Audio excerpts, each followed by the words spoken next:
In the late 1600s, an ordinary sailor named Henry Every seized a ship through mutiny, declared himself captain, and in just one raid captured the equivalent of $100 million, in today's money becoming the most successful pirate in history. For 2 years, Every terrorized the seas before vanishing completely, his fate unknown to this day. Here's what life was really like aboard the most notorious pirate ship in history.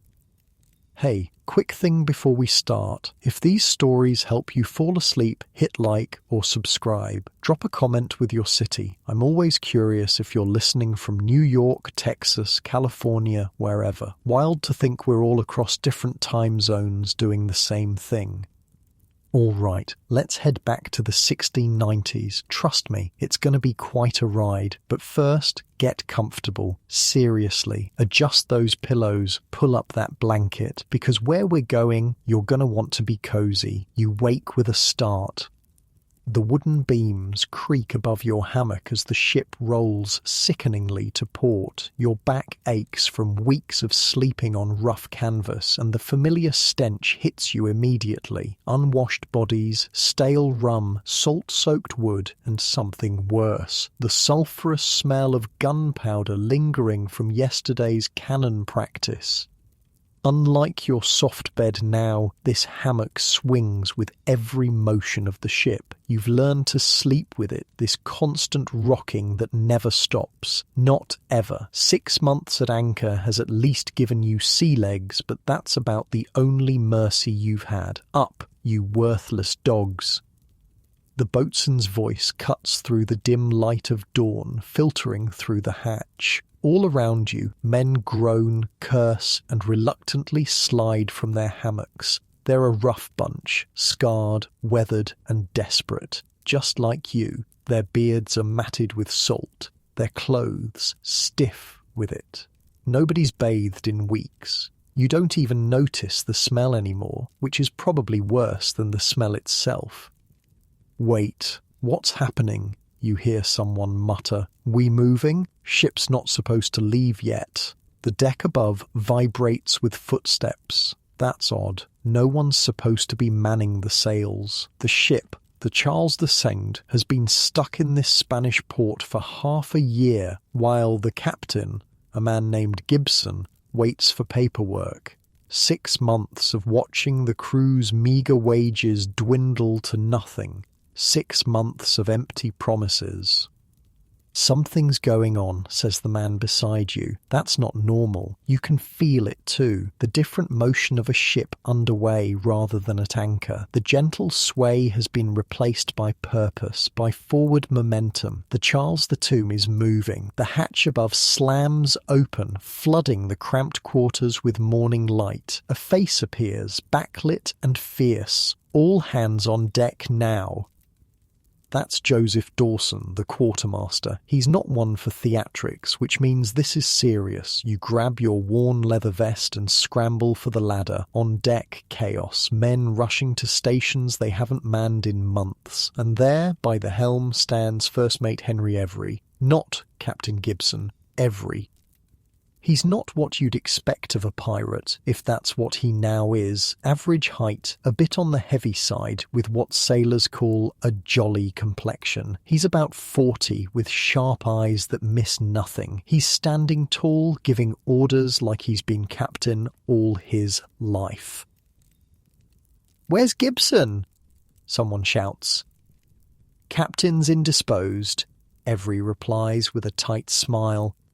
"Drunk and sick in his quarters last I checked." A murmur runs through the crew. The story comes out in pieces as you work your assigned station, hauling on ropes that haven't been used in ages. Captain Gibson had been roused from his drunken slumber by the motion of the ship. He staggered to the quarterdeck to find Henry Every at the wheel. "The hell are you doing?" Gibson apparently demanded. And Every, this is the part that sends chills through you. Every just looked at him and said, "I am the captain of this ship now, and this is my cabin. Therefore you must walk out. I am bound to Madagascar with a design of making my own fortune and that of all the brave fellows joined with me." Just like that, a mutiny executed in a single sentence. But what about Gibson? You ask the sailor next to you, a weathered man named Samuel. Samuel spits over the rail. Every put him and 16 of his loyalists in a small boat, sent 'em back to port. You stare at him. He didn't kill them? Nah, Every's not one for needless blood, but he's not one to be crossed either. It's a lot to process. You'd signed on for an honest privateering expedition, backed by Spanish money. The goal had been to patrol the Caribbean, maybe capture some French smugglers or buccaneer ships. Good, legal work with the promise of prize money. But Gibson had been a terrible captain, and the expedition had gone nowhere, stuck in port while the crew slowly starved on half pay or no pay at all. And now you're apparently part of a mutiny, a pirate crew. Any man who doesn't wish to join, Every announces from the quarterdeck, his voice carrying across the ship, may leave now with Captain Gibson. The rest prepare to set sail for adventure and fortune beyond your wildest dreams. Nobody moves. Not a single man volunteers to leave. The prospect of actual pay, of actual action after months of waiting is too tempting. So, just like that, we're pirates? You ask Samuel. He shrugs. Privateers, pirates, the line's thinner than you think. At least now we might actually get paid. And what's Madagascar got that's so special?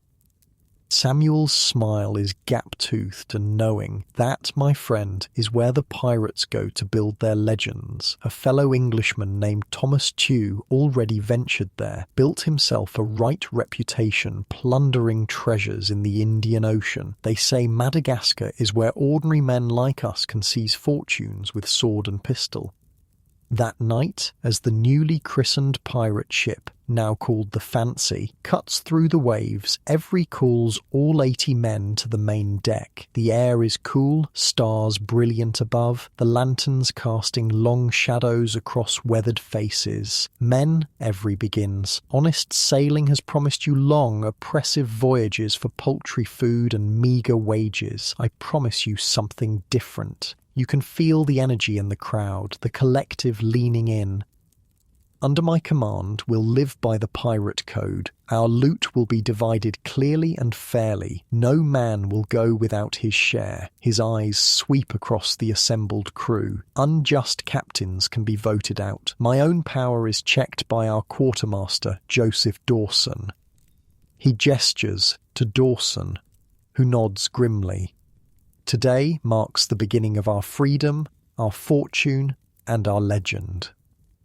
The crew erupts in cheers. Even you find yourself shouting, caught up in the moment, in the promise of something better than the half-starved existence you've known. But Samuel, beside you, remains quiet. What's wrong, you ask, when the cheering dies down. Nothing's free in this world, he says quietly. Every has a plan, mark my words, and whatever fortune we find will come at a price.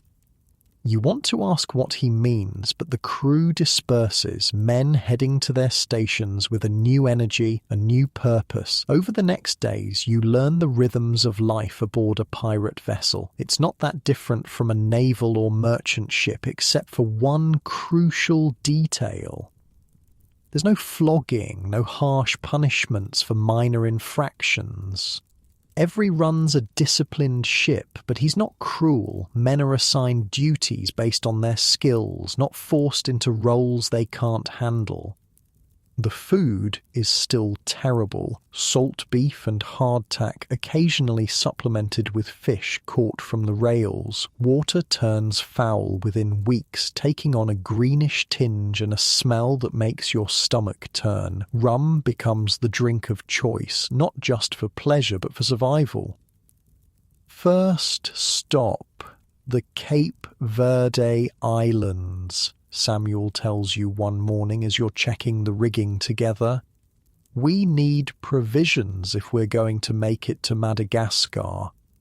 We're just going to sail into port, As pirates? Samuel laughs. No, you fool. We'll fly the English flag, act like any other merchant vessel, get what we need, then be on our way. But that's not what happens. Not exactly. When the Fancy reaches the tropical waters of Cape Verde, Every has a different plan. Rather than dock in port and risk questions, he sets his sights on 3 English merchant vessels anchored in the harbour. "I thought we were going after French ships or pirates," you say to Samuel as the crew prepares for their first raid. "Those are English ships. Pirates don't much care about nationality," Samuel replies, checking his pistol. "Gold is gold, no matter who's carrying it."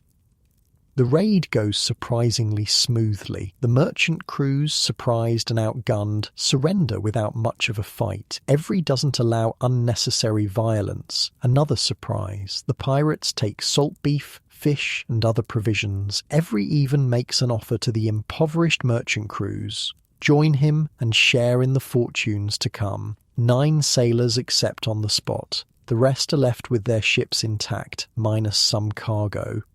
"That was civilized," you say to Samuel afterward. Every smart. Unnecessary bloodshed brings unwanted attention. Besides, those merchant sailors will spread the word. Henry Every, the gentleman pirate, makes the next raid easier when your prey doesn't expect to be slaughtered.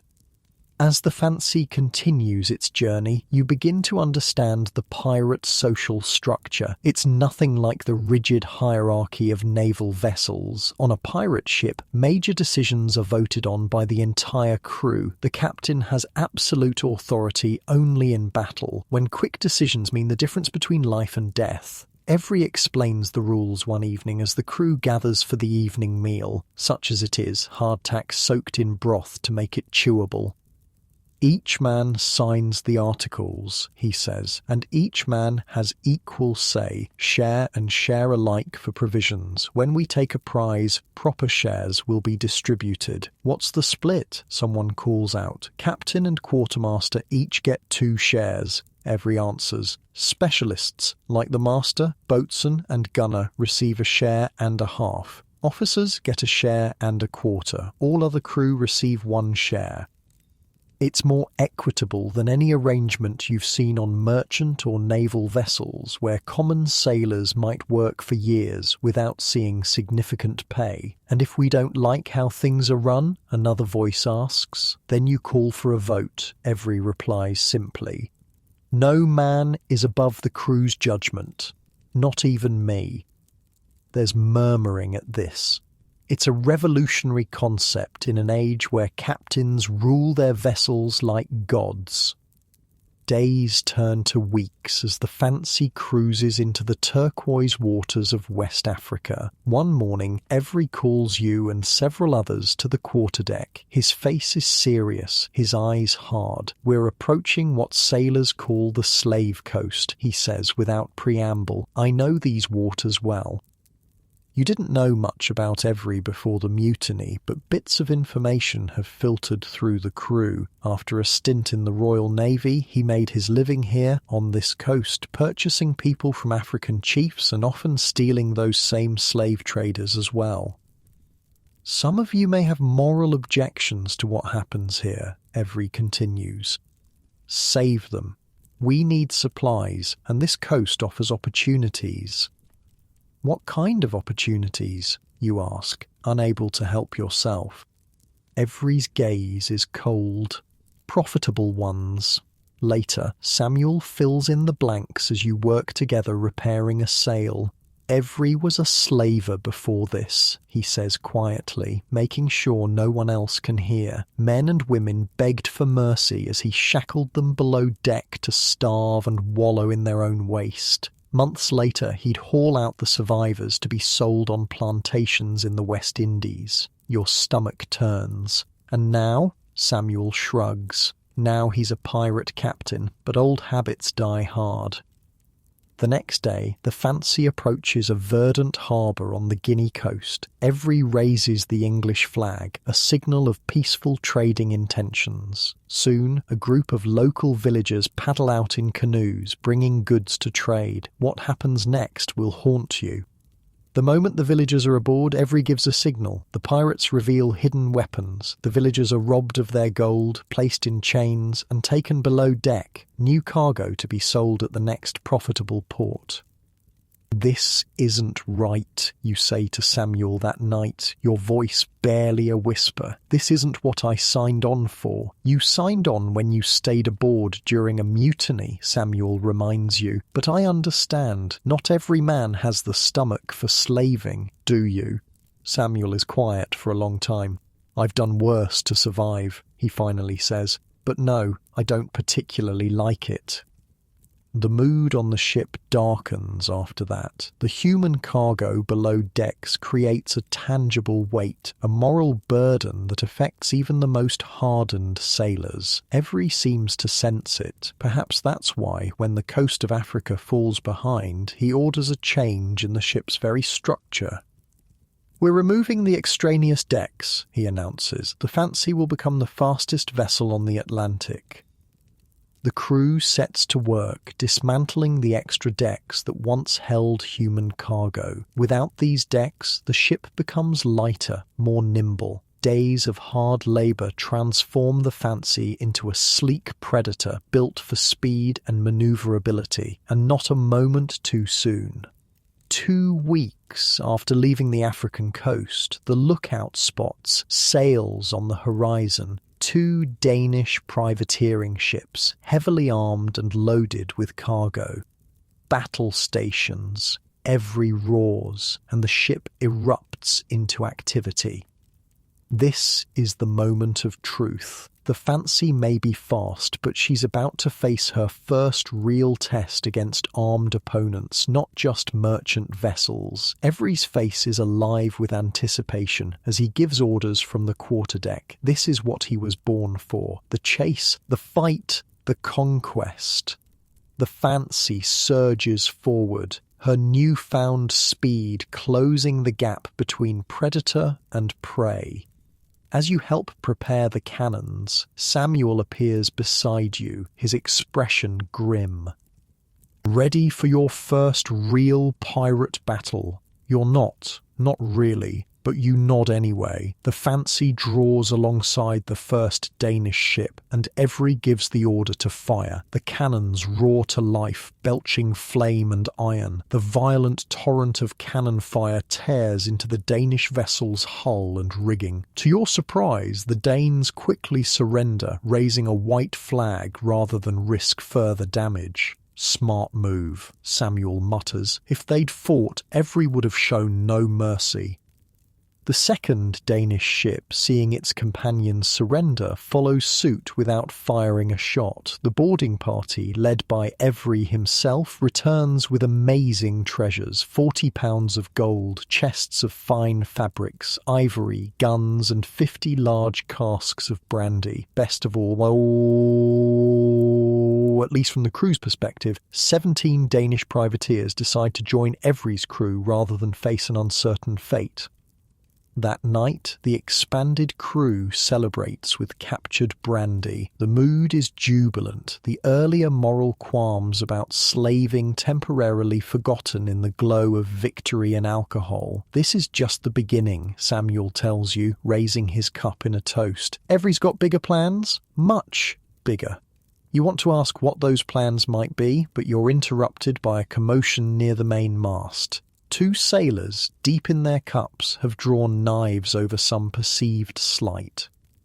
Before anyone else can react, Joseph Dawson, the quartermaster, steps between them. He doesn't draw a weapon. He simply fixes them with a stare cold enough to freeze the Caribbean. "The articles," he says, his voice carrying across the suddenly quiet deck, "forbid fighting among the crew. Put those away or you'll answer to the captain." The men hesitate, then slowly sheathe their blades. Dawson nods. "Good. Save your fight for our enemies. There's plenty to go around." The incident passes, but it reminds you of the thin line between order and chaos aboard a pirate vessel. The articles, the pirate code that every man has signed, are what stand between civilization and savagery. It's a more democratic system than any naval vessel, but it requires constant maintenance, constant vigilance. As the Fancy continues its journey, now months underway, you spot something that takes your breath away. Pods of breaching whales, their massive bodies arcing gracefully through the air before crashing back into the sea. It's a reminder that despite the human dramas playing out aboard the ship, you're traversing one of the last great wildernesses on Earth.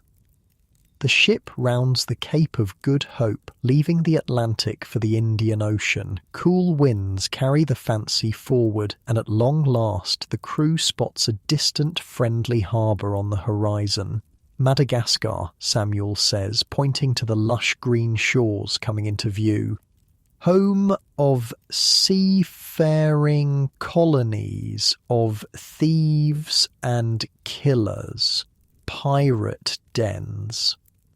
After months at sea, the sight of land, any land, is enough to make the entire crew cheer. But this isn't just any land. This is the legendary pirate haven where men like you might remake themselves, might seize fortunes beyond imagination. As the Fancy approaches the harbour, smaller vessels come out to meet her. Aboard them are pirates of all nationalities, English, Dutch, French, even a few Africans and Indians. They wave and call out greetings, recognising a kindred spirit in the approaching ship. Every stands at the bow, his face impassive but his eyes alert, taking in every detail of his new domain. He's brought the crew this far through mutiny and battle, across thousands of miles of ocean, but you can't help wondering what comes next. The shores of Madagascar are host to a new world, a world operating by its own rules. For a sailor who began this journey aboard a legitimate privateering vessel, you're about to step into the heart of piracy itself. And somewhere out there, across these waters, lies the greatest prize of all, though you don't know it yet, the treasure that will make Henry Every the most successful pirate in history, the treasure that will put a price on his head across 4 continents, the treasure that will make him a legend. Samuel claps you on the shoulder as the Fancy drops anchor in the sheltered bay. "Welcome to your new life, my friend," he says with a grin. "The real adventure is just beginning." The ground feels wrong beneath your feet. After months at sea, your body has forgotten what stillness feels like. You sway slightly, as if the solid earth of Madagascar is still rolling with ocean swells. The sailors around you move with the same awkward gait, sea legs struggling to adapt to land. "Feels like I'm drunk," you mutter to Samuel as you stumble slightly on the beach. "Wait till you actually get drunk," he replies with a grin. "First round's on the captain." And he's not joking. Henry Every has ordered the stolen casks of Danish brandy brought ashore. Within hours, a bonfire roars on the beach, and the entire crew is merrily gorging themselves on alcohol they haven't had to water down for once. You take a long pull from your cup, the brandy burning a delicious path down your throat. It's good, really good, the kind nobles drink back in England, not the swill usually found in sailor taverns. The revelry continues deep into the night. Men who were strangers when you joined the Charles II months ago are now bonded through shared danger and the unspoken understanding that comes from choosing this life. You're all outlaws now, pirates, there's no going back.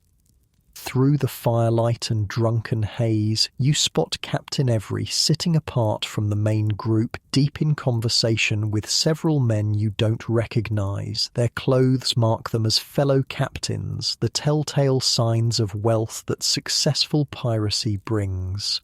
Gold rings, silk scarves, fine pistols tucked into ornate belts.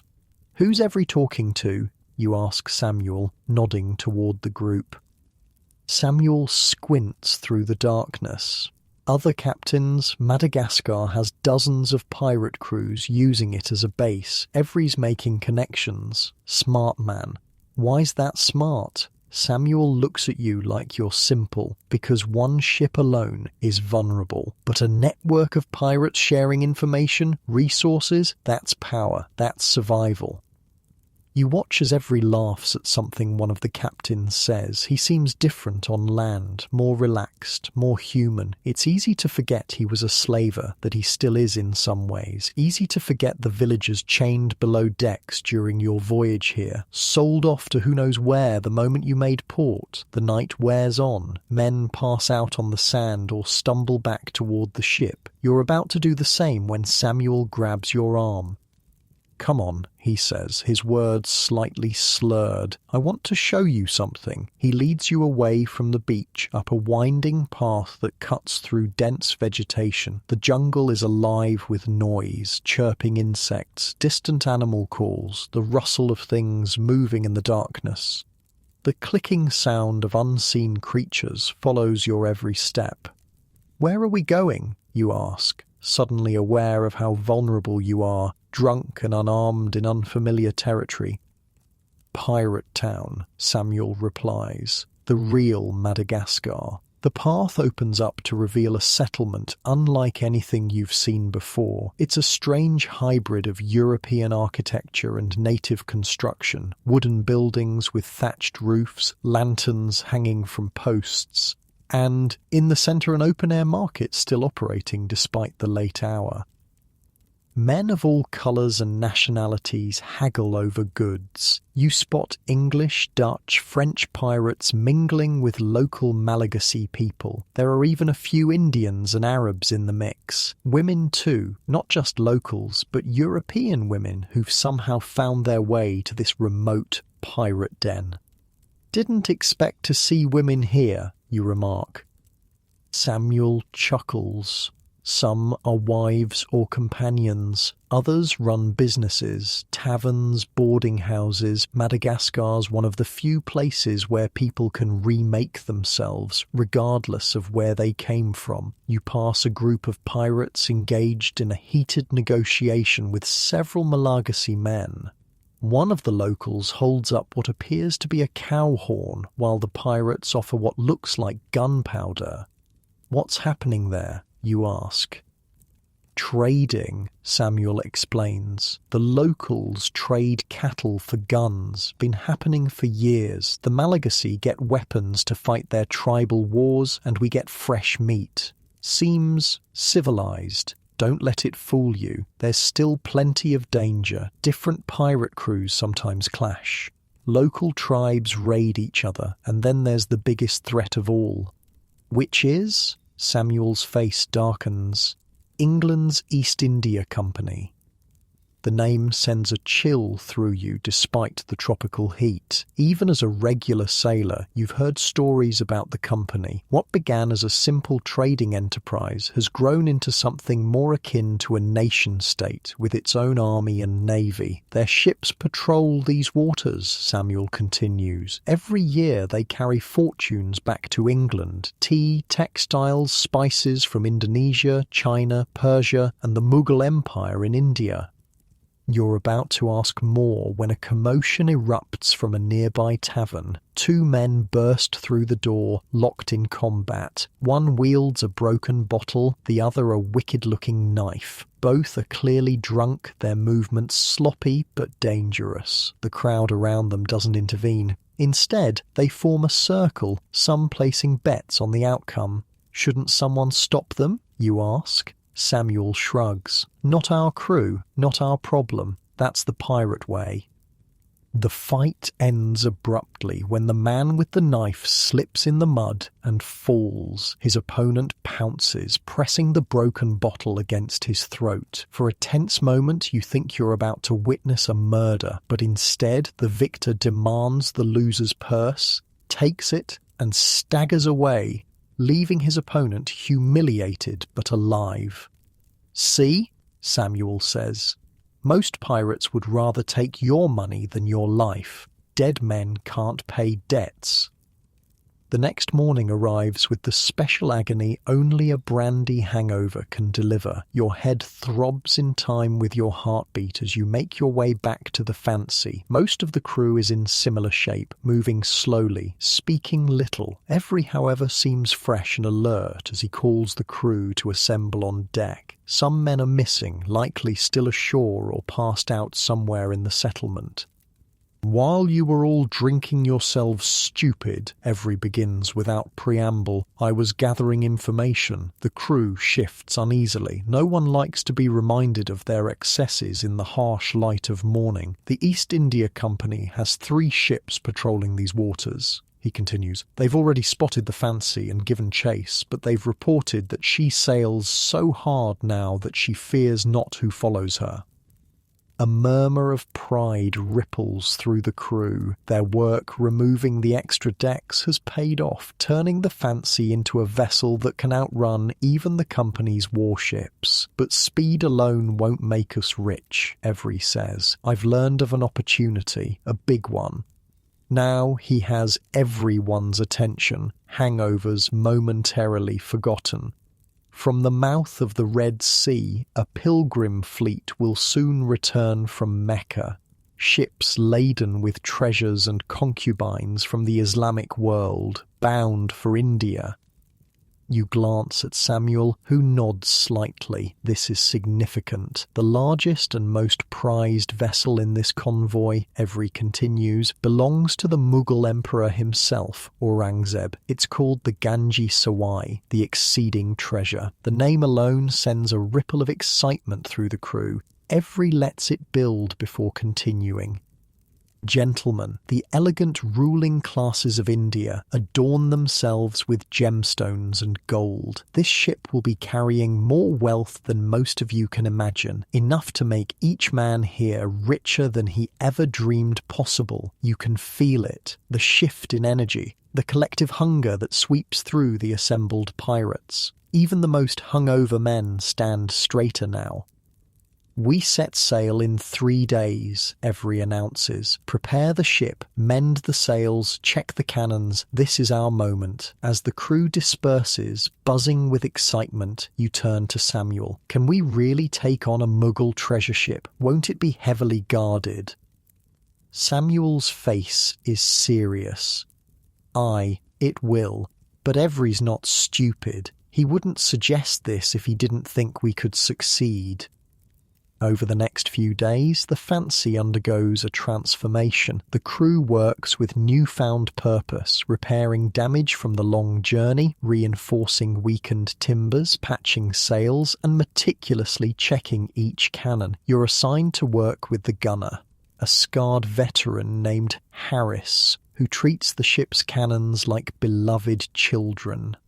"These beauties," he tells you as you help him polish a cannon barrel, "will be the difference between life and death, wealth and poverty."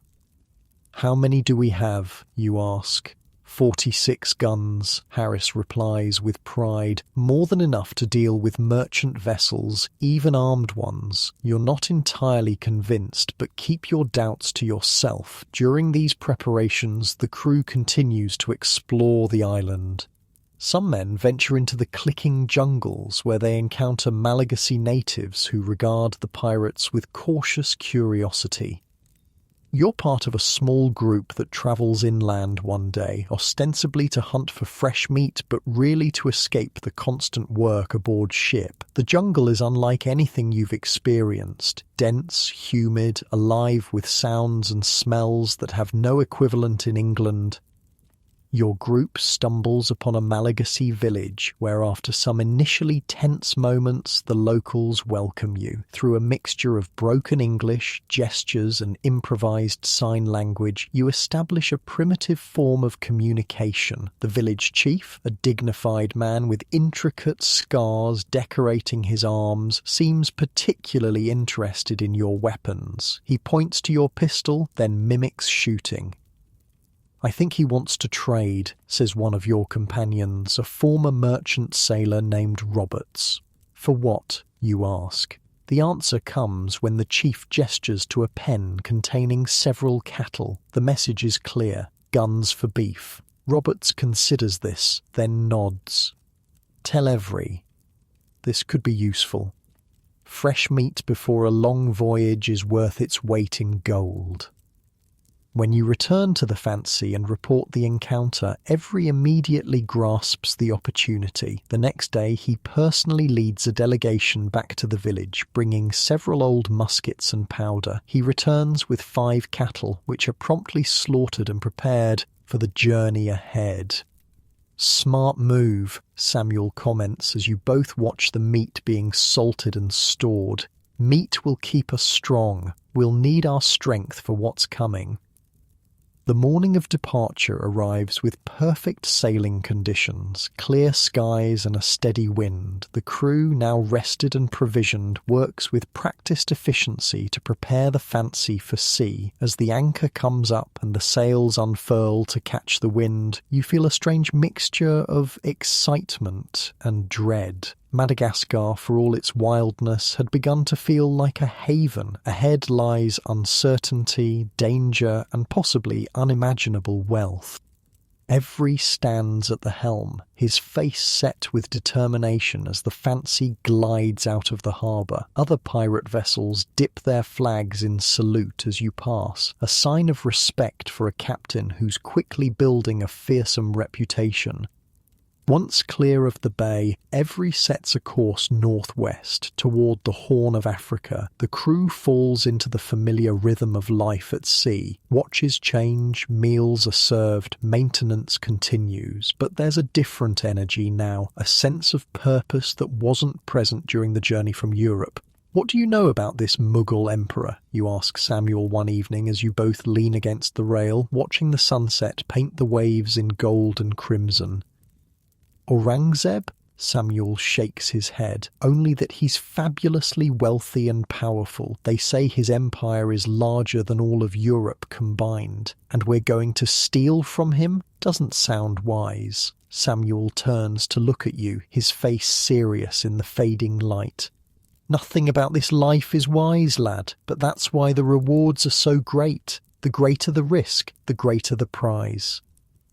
Weeks pass as the Fancy rounds the Horn of Africa and enters the Red Sea. The heat becomes oppressive, a dry, relentless baking that's different from the humid warmth of Madagascar. Men work shirtless, their skin turning brick red despite years of exposure to the sun.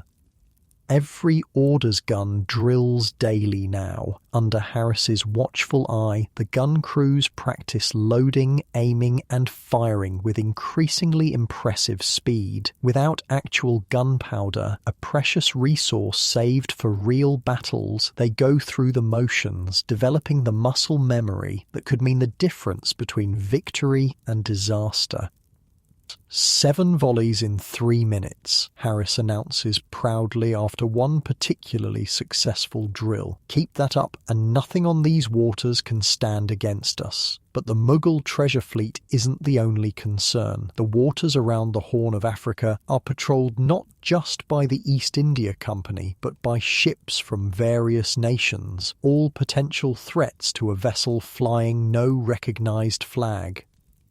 The tension reaches its peak when, just days after entering the Red Sea, the lookout spots 3 ships on the horizon flying company colours. "Battle stations." Every orders, his voice carrying across the deck. Your heart hammers in your chest as you run to your assigned gun. Through gaps in the gun ports, you can see the company vessels growing larger as they approach, their gun ports open, ready for action.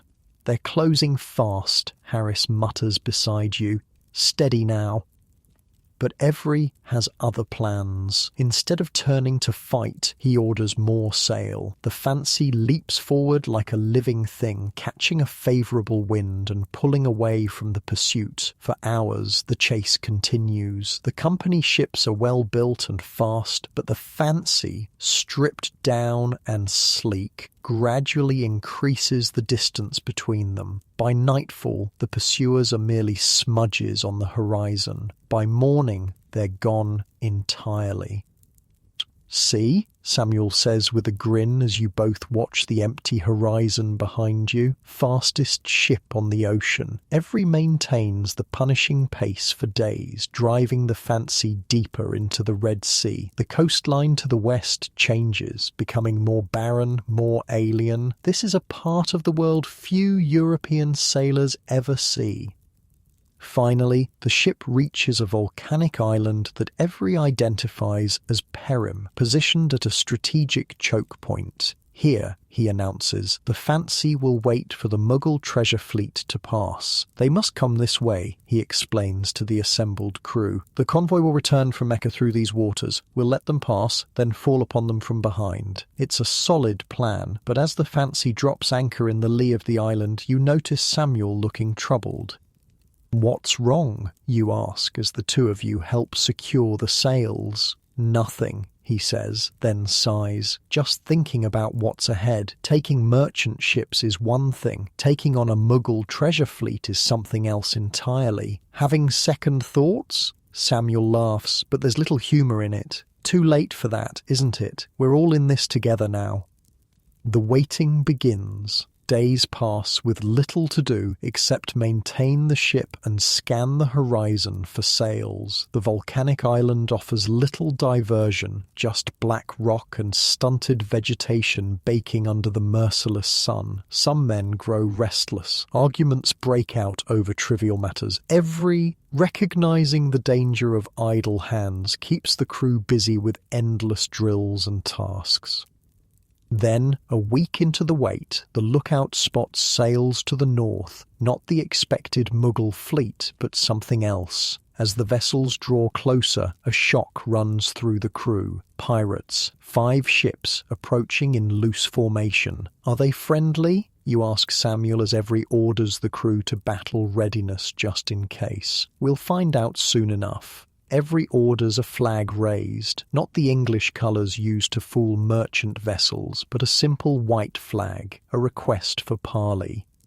The lead ship among the newcomers responds in kind. An hour later, their captain comes aboard the Fancy in a small boat. You're on deck when he arrives, and the sight makes your breath catch. This is a pirate from storybooks, tall, flamboyantly dressed, with pistols crossed over his chest and a curved sword at his hip. "Who's that?" you whisper to a nearby sailor. The man looks at you in disbelief. "You don't know? That's Thomas Tew himself, the legend." Every receives Tew with formal courtesy, and the 2 captains disappear into the great cabin for private discussions. The crew waits anxiously, wondering what this means for their plans. Hours later, Every emerges, his face impossible to read. He calls the crew together. "Gentlemen," he begins, "I've conferred with Captain Tew of the ship AMD and the other captains in his fleet. It seems we're not the only ones with designs on the Mughal treasure." A murmur runs through the assembled men.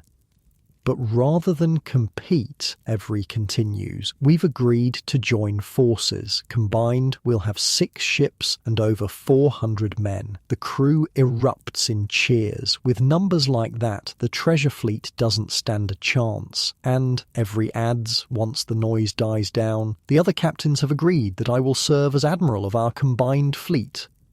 This brings another round of cheers. It's a tremendous honour and recognition of Every's growing reputation. To be placed in command above even Thomas Tew, a pirate whose exploits are legendary, is no small thing. That evening, a council is held aboard the Fancy. The captains of all 6 ships gather to plan their attack. From your position on deck, you can hear their voices rising and falling, occasionally punctuated by laughter or a fist pounding on the table for emphasis.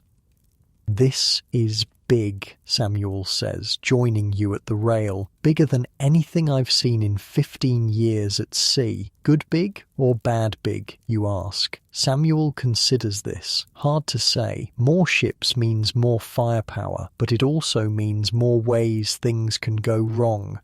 More captains means more egos. But Every's in charge.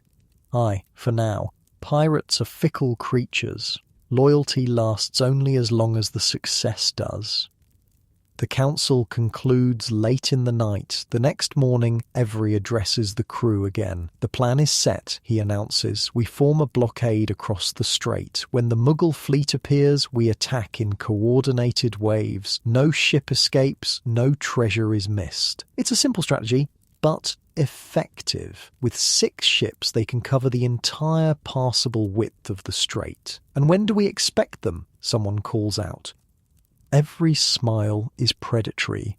Any day now. Keep your powder dry and your eyes sharp. The waiting resumes, but with 5 additional ships anchored nearby, the mood is different. There's a festive atmosphere as boats travel between vessels, crews mingle, and stories are exchanged. Pirates who've raided across different oceans share techniques, boast of conquests, and form new alliances. You find yourself in a boat headed for Chew's ship one afternoon, part of a group sent to trade some of your excess gunpowder for their rum. The AMD is smaller than the Fancy, but no less formidable. As you climb aboard, you're struck by the different feel of the vessel. It's run with a looser discipline than Every ship. The men more boisterous, the atmosphere more chaotic. Chew himself appears on deck as your transaction concludes. Up close, he's even more impressive, a natural commander whose mere presence draws all eyes. So you're Every's men, he says, looking your group over. He runs a tight ship, I hear. Tight enough, replies your group's leader, a seasoned pirate named Walsh. Chew nods approvingly. Good, we'll need discipline for what's ahead. The Mughals won't surrender their treasure without a fight. As your group prepares to return to the Fancy, Chew adds casually, "Tell your captain the wind's changing. I can smell it. The fleet will come soon." Sure enough, that night the wind shifts, blowing steadily from the north. Every orders the Fancy to battle readiness. No one sleeps much, every man too keyed up, too aware of what might appear with the dawn. Morning reveals an empty horizon, but Every doesn't relax the watch. By midday, still nothing. By evening, frustration begins to set in. Was Chew wrong? Has the fleet taken another route? Then, as the sun sets and darkness begins to fall, the lookout's cry rings out. Sails, northern horizon. Many sails. Every is on the quarterdeck in an instant. Telescope trained on the distant shapes. His expression shifts from concentration to satisfaction.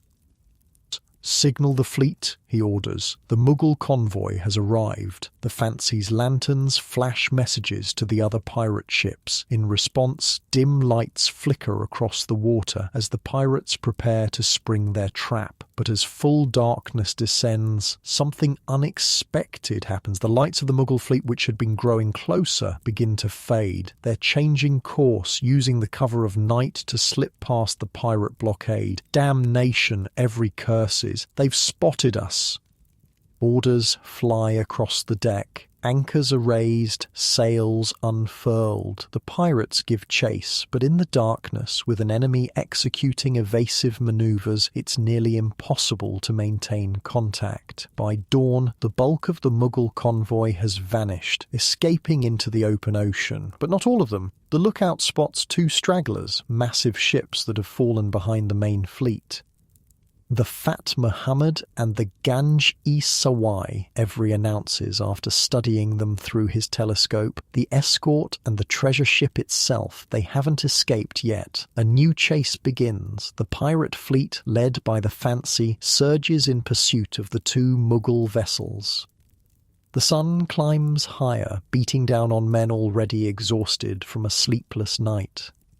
On the deck of the AMD, Thomas Chew raises the black flag, a declaration of piratical intent and a promise of no quarter. His ship pulls ahead of the others, closing rapidly on the Fat Muhammad. From your position on the Fancy, you watch as the AMD opens fire. The Fat Muhammad returns fire, and for a brief, terrible moment it seems like Chew's gambit has failed.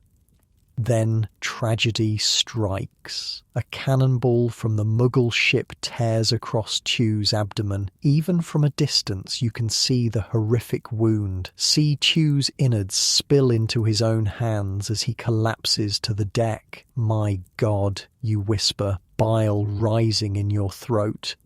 The AMD falls back in disarray, its captain mortally wounded. The Fat Mohammed seizes the opportunity to capture some of Chew's crew before continuing its flight. Every watching this unfold sets his jaw. Full sail, he orders. We're taking them both. The Fancy surges forward, leaving the other pirate ships behind. With her superior speed, she closes the gap on the wounded Mughal vessels hour by hour. Night falls again, but the chase continues. No one sleeps. Every man knows what's at stake. When dawn breaks, the Fancy has closed to within striking distance of the Fat Mohammed. Every gives the order to open fire, and the ship's guns roar to life. After some resistance, the Fat Mohammed surrenders. Every frees its prisoners, including Chew's captured men, and plunders its treasure. £40,000 worth of goods are transferred to the Fancy, but the true prize, the Ganji Sawai, still sails ahead. "Do we continue the chase?" asks Dawson, the quartermaster. Every's response is immediate. "Of course. We didn't come all this way for the appetizer." So the pursuit continues. The Fancy, now heavily laden with the Fat Mohammed's treasure, still manages to close the gap on the Ganji Sawai. It takes days, the Mughal ship fighting for every mile, but finally the moment of truth arrives. As the Fancy pulls within range, you get your first clear look at the Ganji Sawai. It's enormous, far larger than the Fancy. Through a borrowed telescope, you count at least 62 guns. The deck swarms with hundreds of armed men. "We're outnumbered 5-1, you say to Samuel, unable to keep the fear from your voice. Samuel nods grimly, "And they have twice our firepower." "Then why are we doing this? It's suicide." Before Samuel can answer, Every gives the order to prepare for battle. The Fancy's gun ports open, cannons run out. Every man takes his station, fully aware of the odds against them. You look at Every, standing tall on the quarterdeck. His face shows no fear, no doubt, only determination. "He can't resist," Samuel says, following your gaze. "No true pirate could. That ship represents everything we've ever dreamed of. Enough wealth to vanish forever, to live like kings." As the Fancy moves into firing position, the tension aboard ship is thick enough to cut with a knife. This is the moment every pirate aboard has been sailing toward since the mutiny all those months ago. Every raises his hand, ready to give the order that will commit you all to battle against overwhelming odds. The fate of every man aboard hangs on what happens in the next few minutes. Fire. Every shouts, and the world explodes into chaos. The Fancy's broadside tears through the air, and you hold your breath, waiting to see the impact. The Ganji Sawai absorbs the volley, its massive hull shuddering but holding. Immediately, the Mughal ship prepares to return fire, gun ports opening along its side like a row of hungry mouths. "Brace!" Harris shouts beside you, and you grip the nearest support, preparing for the devastating reply. But it never comes. Instead, a tremendous explosion rocks the Ganji Sawai. One of their cannons has malfunctioned catastrophically, erupting in a shower of deadly metal and flame. Even from the Fancy, you can see the confusion spreading across the enemy deck as mangled gunners are pulled from the flames. "That's fortune smiling on us, lads," Every bellows from the quarterdeck. "Reload and fire at will." The gun crews work with frenzied efficiency, ramming powder and shot down smoking barrels. The Fancy's cannons roar again, and this time a fateful cannonball strikes the main mast of the Ganji Sawai. The giant wooden pillar cracks, and the rigging begins to topple, splintering as it comes down. My God, Samuel breathes beside you. We might actually win this. The Mughal ship, its sailing power crippled and gun deck in chaos, begins to lose momentum. The Fancy pulls closer, close enough now to see individual faces on the enemy deck. You can make out elaborate uniforms, turbans, the glint of fine weapons. These aren't simple sailors. They're elite guards protecting their emperor's treasure. Prepare to board. Every shouts, and grappling hooks appear in the hands of the most battle-ready pirates. Your heart hammers against your ribs. You've never boarded an enemy vessel before, never engaged in the kind of hand-to-hand combat that's about to erupt. The pistol in your belt and the short sword at your side suddenly feel inadequate against the hundreds of defenders waiting on the Ganji Sawai. Stay close to me, Samuel tells you, checking his own weapons. Do exactly as I do, and we might live through this. The ships draw alongside each other, the Fancy now dwarfed by its massive opponent. Grappling hooks sail through the air, biting into the Mughal ship's rail, pulling the vessels together with creaking reluctance. Board! Every shouts, and the pirates surge forward, climbing across the narrow gap between ships, swarming up the sides of the Ganji Sawai like ants on sugar.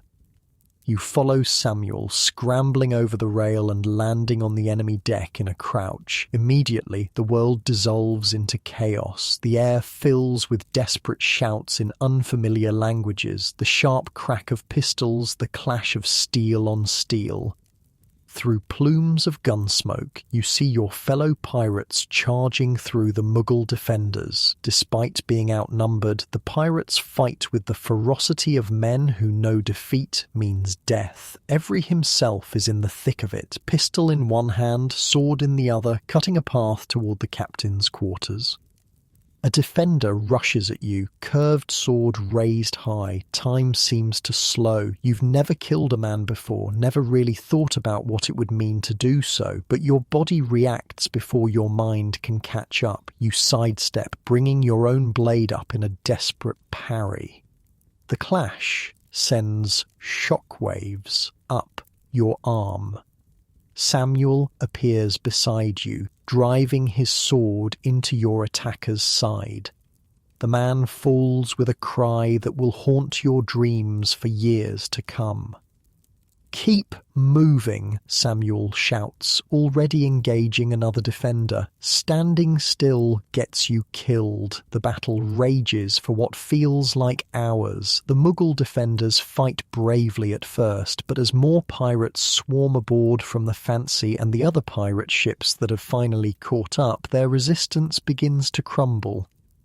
A pivotal moment comes when a group of pirates breaks through to what appears to be the Mughal captain's position. From your place near the mainmast, you can't see exactly what happens, but a ripple of confusion passes through the defenders. Orders stop coming. Organization dissolves into individual skirmishes. The captain's abandoned his post, someone shouts. The cowards run below.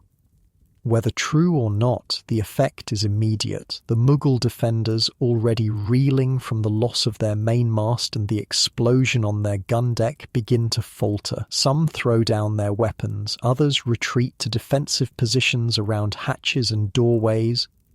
After hours of bloody battle, an eerie silence falls over the Ganji Sawai. The fighting hasn't completely stopped. There are still pockets of resistance, but the outcome is no longer in doubt. The pirates have taken the upper decks. Every assembles his officers near the shattered remnants of the mainmast. His clothes are spattered with blood, some of it his own from a shallow cut across his cheek, but his eyes are bright with triumph.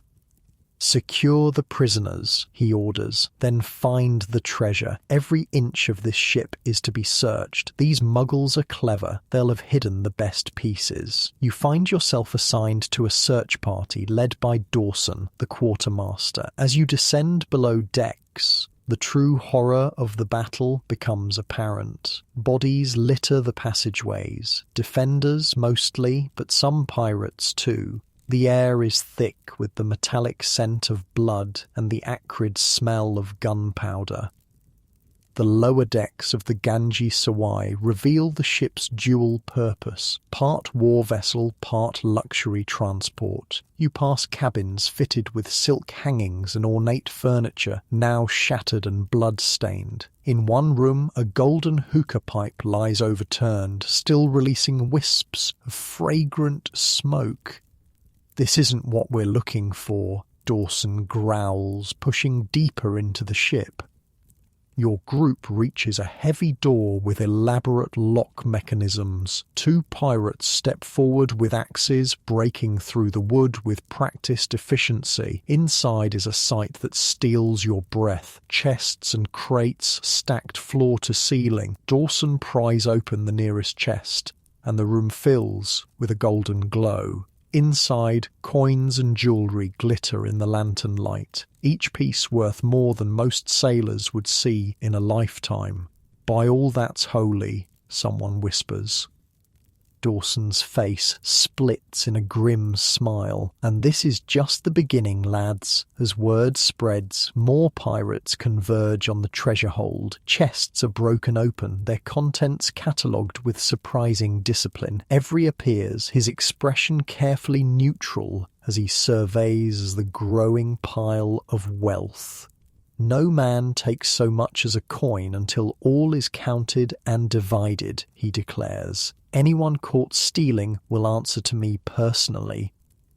No one challenges this. Every's leadership has brought them to the greatest prize in pirate history. His authority now is absolute. The search continues over the next several hours, revealing hidden compartments throughout the ship. The wealth you uncover is staggering. Gold coins by the thousand, silver plate, jewelled ornaments, fine silks, ivory, and spices worth fortunes in European markets. But the treasure isn't the only discovery. As you push deeper into the vessel, your search party encounters a locked cabin from which muffled sounds emerge. Dawson hesitates before ordering it opened. Inside, a group of women huddle together, their fine clothes and jewellery marking them as high-status passengers. Their faces are masks of terror as the pirates enter. "Female pilgrims," Dawson says quietly, returning from Mecca. You notice the women's attire includes hijabs. These are Muslim women of noble birth, possibly related to the Mughal court itself. "Every's to be told immediately," Dawson orders, posting guards at the door. No one enters until he decides what's to be done.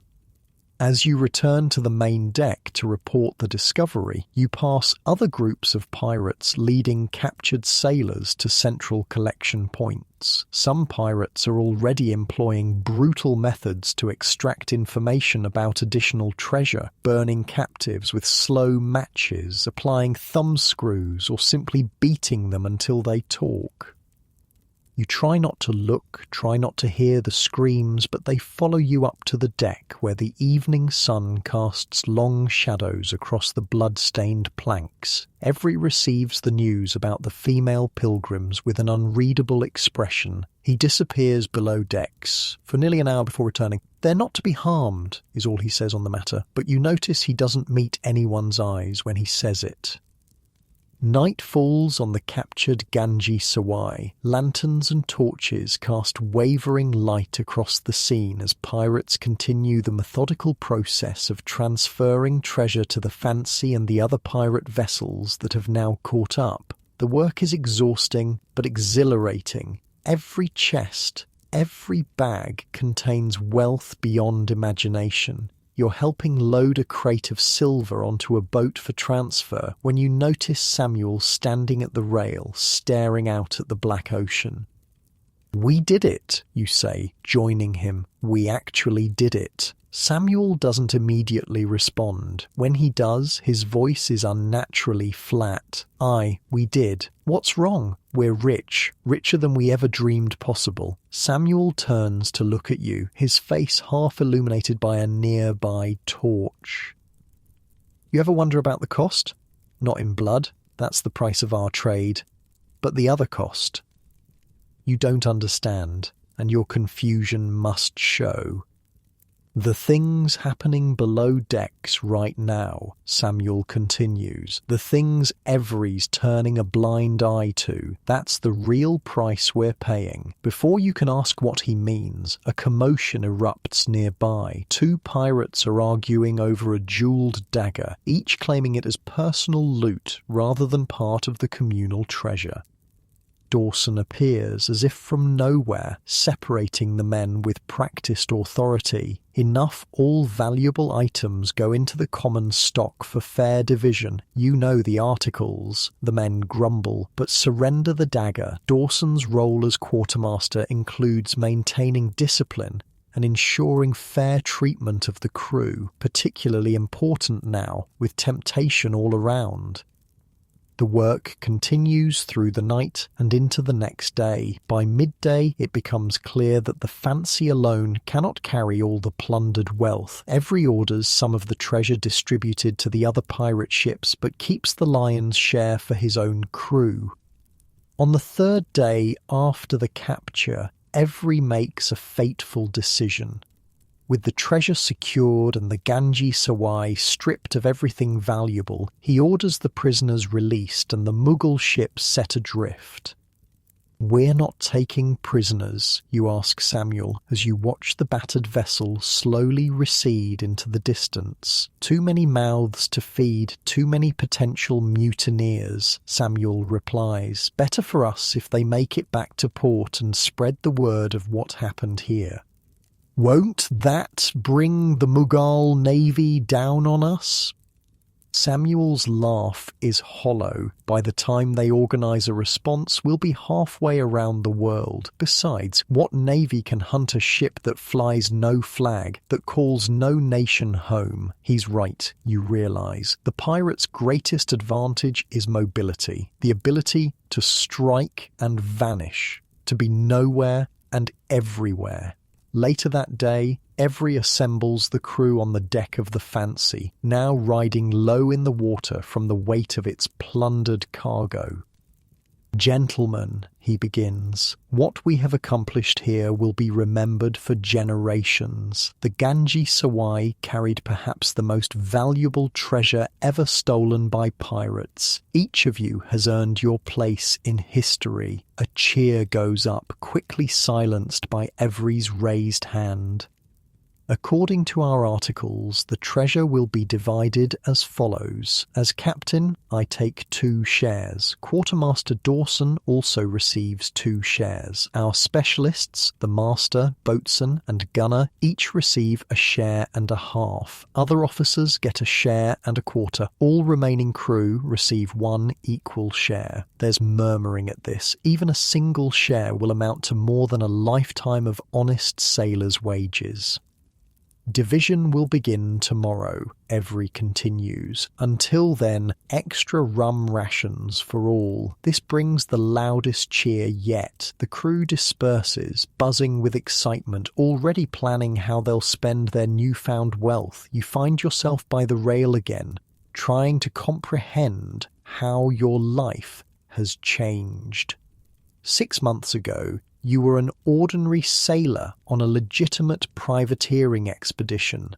Now you're a pirate who's participated in the most successful raid in history. Samuel joins you, 2 cups of rum in hand. He passes one to you. "To fortune," he says, raising his cup. "To fortune," you echo, drinking deep. The rum burns pleasantly going down, warming you from the inside. The night is clear, stars winking above like distant jewels. "What will you do with your share?" you ask. Samuel considers this, swirling the rum in his cup. "Buy a small plot of land somewhere quiet. Maybe England, maybe the colonies, somewhere with no memory of Samuel the pirate." "You'd go back to farming after this?" "There are worse fates," he says. "What about you?" The question catches you off guard. You haven't really thought beyond surviving the raid. "I don't know. Enjoy it, I suppose." Samuel's expression turns serious. "Word of advice, don't flash your wealth." That's how pirates get caught. Be smart, be patient, make your fortune last. The next day, the formal division of treasure begins. It's a meticulous process, overseen by Every and Dawson. Each item of value is assessed, catalogued, and assigned to the common stock. Some personal effects, clothing, books, items of religious significance, are set aside as not worth counting. But the wealth is beyond anything you could have imagined. Chests of shining emeralds, Arabian gold coins by the thousand, ivory tusks, rolls of the finest silk. When the final tally is announced, it's almost incomprehensible. Over a lifetime of sailors' wages for each man. Every takes his massive share without ceremony. Quartermaster Dawson divides the remainder with mathematical precision, calling each man forward to receive his portion. When your name is called, you step up to the makeshift counting table. Dawson looks you in the eye as he pushes a heavy leather sack toward you. Use it wisely, is all he says before calling the next name. Back at your berth, you open the sack in private. Gold and silver pieces spill onto your bunk, along with several small gems and a rolled parchment detailing your exact share. The total is enough to buy a modest estate to live comfortably for decades without working another day. You're still staring at the wealth when Samuel finds you. "Put that away," he hisses, glancing around to ensure no one else is watching. "Are you trying to get your throat cut?" Hastily, you scoop the treasure back into its sack, concealing it beneath your hammock. "Sorry, it's just... I know." Samuel sighs, his irritation fading. "Overwhelming, isn't it? Just be careful. Not every man aboard has your honest nature." Over the next few days, the mood aboard the Fancy shifts. The shared purpose that united the crew during the raid begins to fracture, replaced by individual concerns. Men who've spent lives in desperate poverty now possess more wealth than they know how to manage. Some drink heavily, celebrating their good fortune. Others become paranoid, guarding their shares with obsessive vigilance. Every, sensing the changing atmosphere, announces the ship's next destination, a port where the crew can enjoy their newfound riches in safety. "We've taken the greatest prize any pirate could hope for," he declares from the quarterdeck. "Now we must ensure we live to enjoy it." We sail for Nassau. Nassau, a quiet backwater in the Bahamas, known for its corrupt governor and lack of naval presence. A perfect haven for pirates flush with wealth and seeking to disappear. The journey is long, nearly 7 months of sailing across the Indian Ocean, around Africa and across the Atlantic. The crew's initial euphoria fades, replaced by the mundane reality of life at sea. There are still watches to stand, sails to trim, decks to scrub. Along the way, the Fancy makes several stops. Near Madagascar, the ship takes on 90 slaves, not for treasure this time, but as an investment to be sold later. It's a grim reminder that despite the democratic aspects of pirate life, many of these men still view human beings as commodity.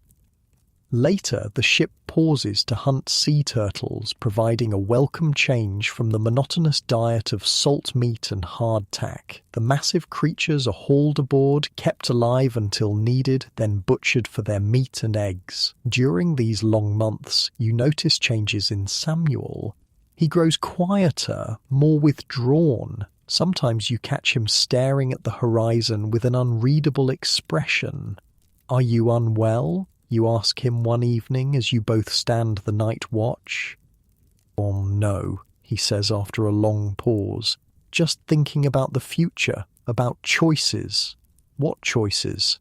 "The ones we make, the ones we live with." He turns to look at you directly. "The Ganji Sawai. You know what happened below decks after we took it, don't you?" You shake your head slowly. Every watched as his pirates burned and tortured Indian sailors until they confessed the location of all the treasure, Samuel says, his voice flat. The female pilgrims they were forced upon, repeatedly, for days. Several women slit their own throats or drowned themselves, rather than endure it. Horror washes over you. You'd been busy with the treasure, deliberately avoiding the darker corners of the captured ship, but deep down, you'd known or suspected. Every could have stopped it, Samuel continues. He chose not to, and we, all of us, we're part of it now. That blood is on our hands too. You have no answer for this. The weight of it presses down, making the leather sack of treasure hidden in your berth feel suddenly tainted. When we reach Nassau, Samuel says, I'm leaving, taking my share and disappearing.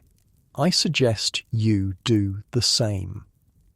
7 months after the Ganji Sawai raid, the Fancy finally sails into the quiet backwater bay of Nassau. The town is little more than a collection of weathered buildings clustered around a natural harbour, but to pirates laden with illegal treasure, it's paradise. Every poses as a slave trader, an identity that raises few questions in the colonies. He bribes the governor with chests of gold and the Fancy itself in exchange for safe hiding. The crew disperses into the decrepit taverns of Nassau, exchanging coins for rum and companionship after months at sea. You follow Samuel's lead, keeping a low profile, spending modestly and making plans for a quiet escape. But one evening, as you share a bottle in a corner of Nassau's dingiest tavern, a stranger enters. He moves differently than the usual clientele, more purposeful, more observant. In his hand is a rolled parchment that he nails to the tavern wall before departing. Curiosity draws a crowd to the document. You and Samuel join them, pushing forward to read the official proclamation from the Lords Justice of England. We do hereby charge and command all His Majesty's admirals, captains and other officers at sea to seize and take Henry Every, and such as are with him on the ship, to be punished as pirates upon the high seas.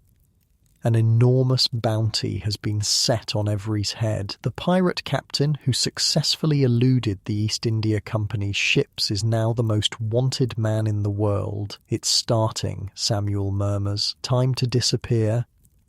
That night, the crew of the Fancy begins to fracture completely. Some stay in Nassau, believing distance has made them safe. Most head for corrupt parts of the 13 colonies, where questions are few and bribes effective. Every himself, you learn, has purchased a small ship and plans to return to sea with a handful of trusted men. What about you? You ask Samuel as dawn breaks on what will likely be your last day together. Ireland, he says simply. Green fields and anonymity. You?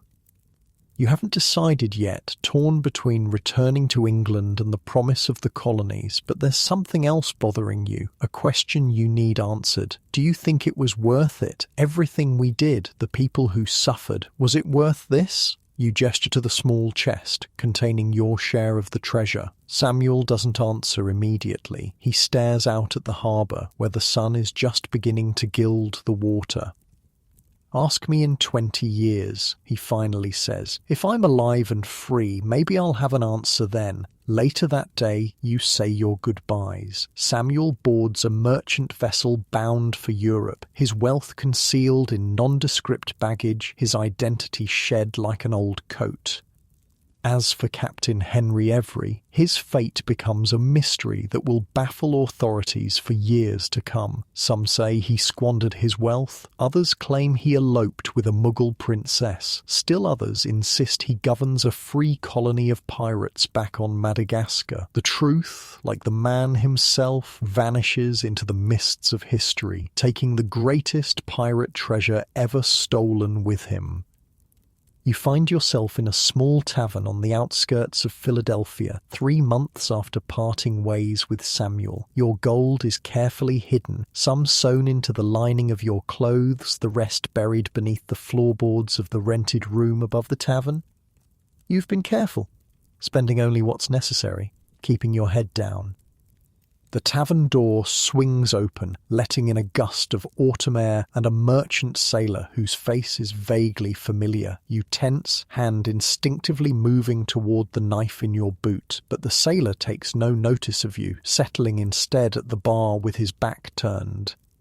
The serving girl brings you another ale, and you thank her with a nod. She's pretty, with chestnut hair and a quick smile. In another life, a normal life, you might have courted her, but normal isn't possible anymore, not with the weight of the Ganji Sawai hanging around your neck. You hear about those pirates they caught, a voice carries from a nearby table. The ones who robbed that Indian ship? Your blood turns to ice. Carefully, you take a sip of ale, keeping your expression neutral while straining to hear more. "Aye," his companion replies. "Brought to London in chains, I heard. Execution dock awaits 'em. Every wasn't among 'em, though. No, that devil's still free. £1,000 bounty on his head." £1,000. The sum is staggering, enough to tempt even a wealthy man. You finish your ale and slip out of the tavern, heart hammering against your ribs. In your room, you pull out the latest newspaper you've managed to acquire, scanning again for any mention of the Fancy's crew. There it is, a small article detailing the arrest of Joseph Dawson, the quartermaster, and a handful of other crew members who had returned to Britain. They're to be tried publicly, an example to all who might consider piracy. You sit heavily on your narrow bed. Dawson, caught, the man who had stood beside Every through the mutiny, who had divided the greatest pirate treasure in history with mathematical precision, now faces the gallows, and with him secrets that could implicate every man who sailed on the Fancy. Sleep eludes you that night. You stare at the ceiling, mind racing with possibilities. Perhaps it's time to move again, to find somewhere even more remote. The colonies are vast, with plenty of places a man could disappear. Or perhaps you should follow Samuel's path. Find a ship bound for Europe. Then make your way to the green hills of Ireland or the Scottish Highlands.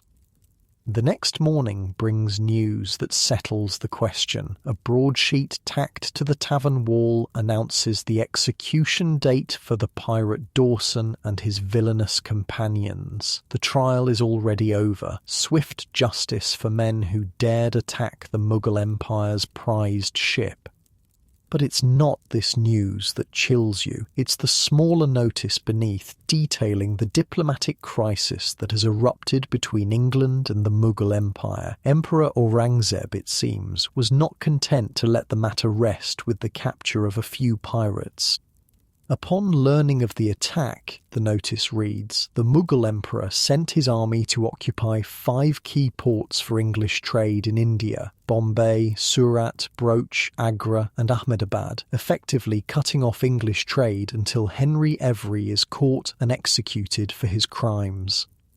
The implications are staggering. One pirate raid has paralysed trade between nations, threatening the economic foundation of the growing British Empire. No wonder the bounty on Every's head is so high. No wonder the authorities are hunting down every last member of his crew. You make your decision before finishing your breakfast. By nightfall, you've paid for passage on a merchant vessel bound for Charleston, the first step in putting as much distance as possible between yourself and the spreading news of the Fancy's exploits. On board the merchant ship, you keep to yourself, posing as a failed shopkeeper seeking a fresh start. It's a common enough story in the colonies, and no one questions it too deeply. But 2 days into the voyage, you notice a passenger watching you with unnerving intensity. A lean, hard-faced man, with the bearing of someone accustomed to violence. You avoid him as best you can, but on the third night, he corners you on the deck as you take some air before retiring. "I know what you are," he says without preamble. Your hand moves to your knife, but he holds up a placating palm. "Easy, friend. I'm not here to turn you in." "You've mistaken me for someone else," you reply, voice steady despite your racing heart. He smiles thinly. "Have I?" A young man with obvious sea experience who flinches at any mention of India or pirates? Who carries himself like he's constantly watching for danger? Who pays for his passage in brand new Spanish silver? Your mistake hits you like a physical blow. The Spanish silver, part of the Ganji Sawai's treasure, you should have traded it for older coins, should have been more careful. "What do you want?" you ask, hand still on your knife. "Information." The man leans against the rail. "I represent certain interests in London who are most eager to locate Captain Every. I don't know where he is." Perhaps not specifically, but you might know his tendencies, his plans, the places he spoke of fondly. You say nothing, mind racing. "Is this a trap, an attempt to trick you into self-incrimination?" The man sighs. "Let me be clear. My employers don't care about you or the rest of the crew. They want Every and only Every. Provide useful information and I'm authorized to offer you not just immunity, but a reward." "And if I have nothing to offer?" His smile doesn't reach his eyes. "Then we part ways in Charleston, and I continue my search elsewhere. But consider this, the noose is tightening. Sooner or later, Every will be found. Better to be on the right side of history when that happens." You promise to think about it, a meaningless assurance to end the conversation. That night you lie awake in your narrow berth, turning over your options. You could tell him about Nassau, about Every's plan to purchase a small ship, but that information is months old and likely useless. You could invent something, but lies have a way of unravelling. In the end, you decide on silence. When the ship docks in Charleston, you disembark early and lose yourself in the busy port, leaving the mysterious agent to his fruitless search.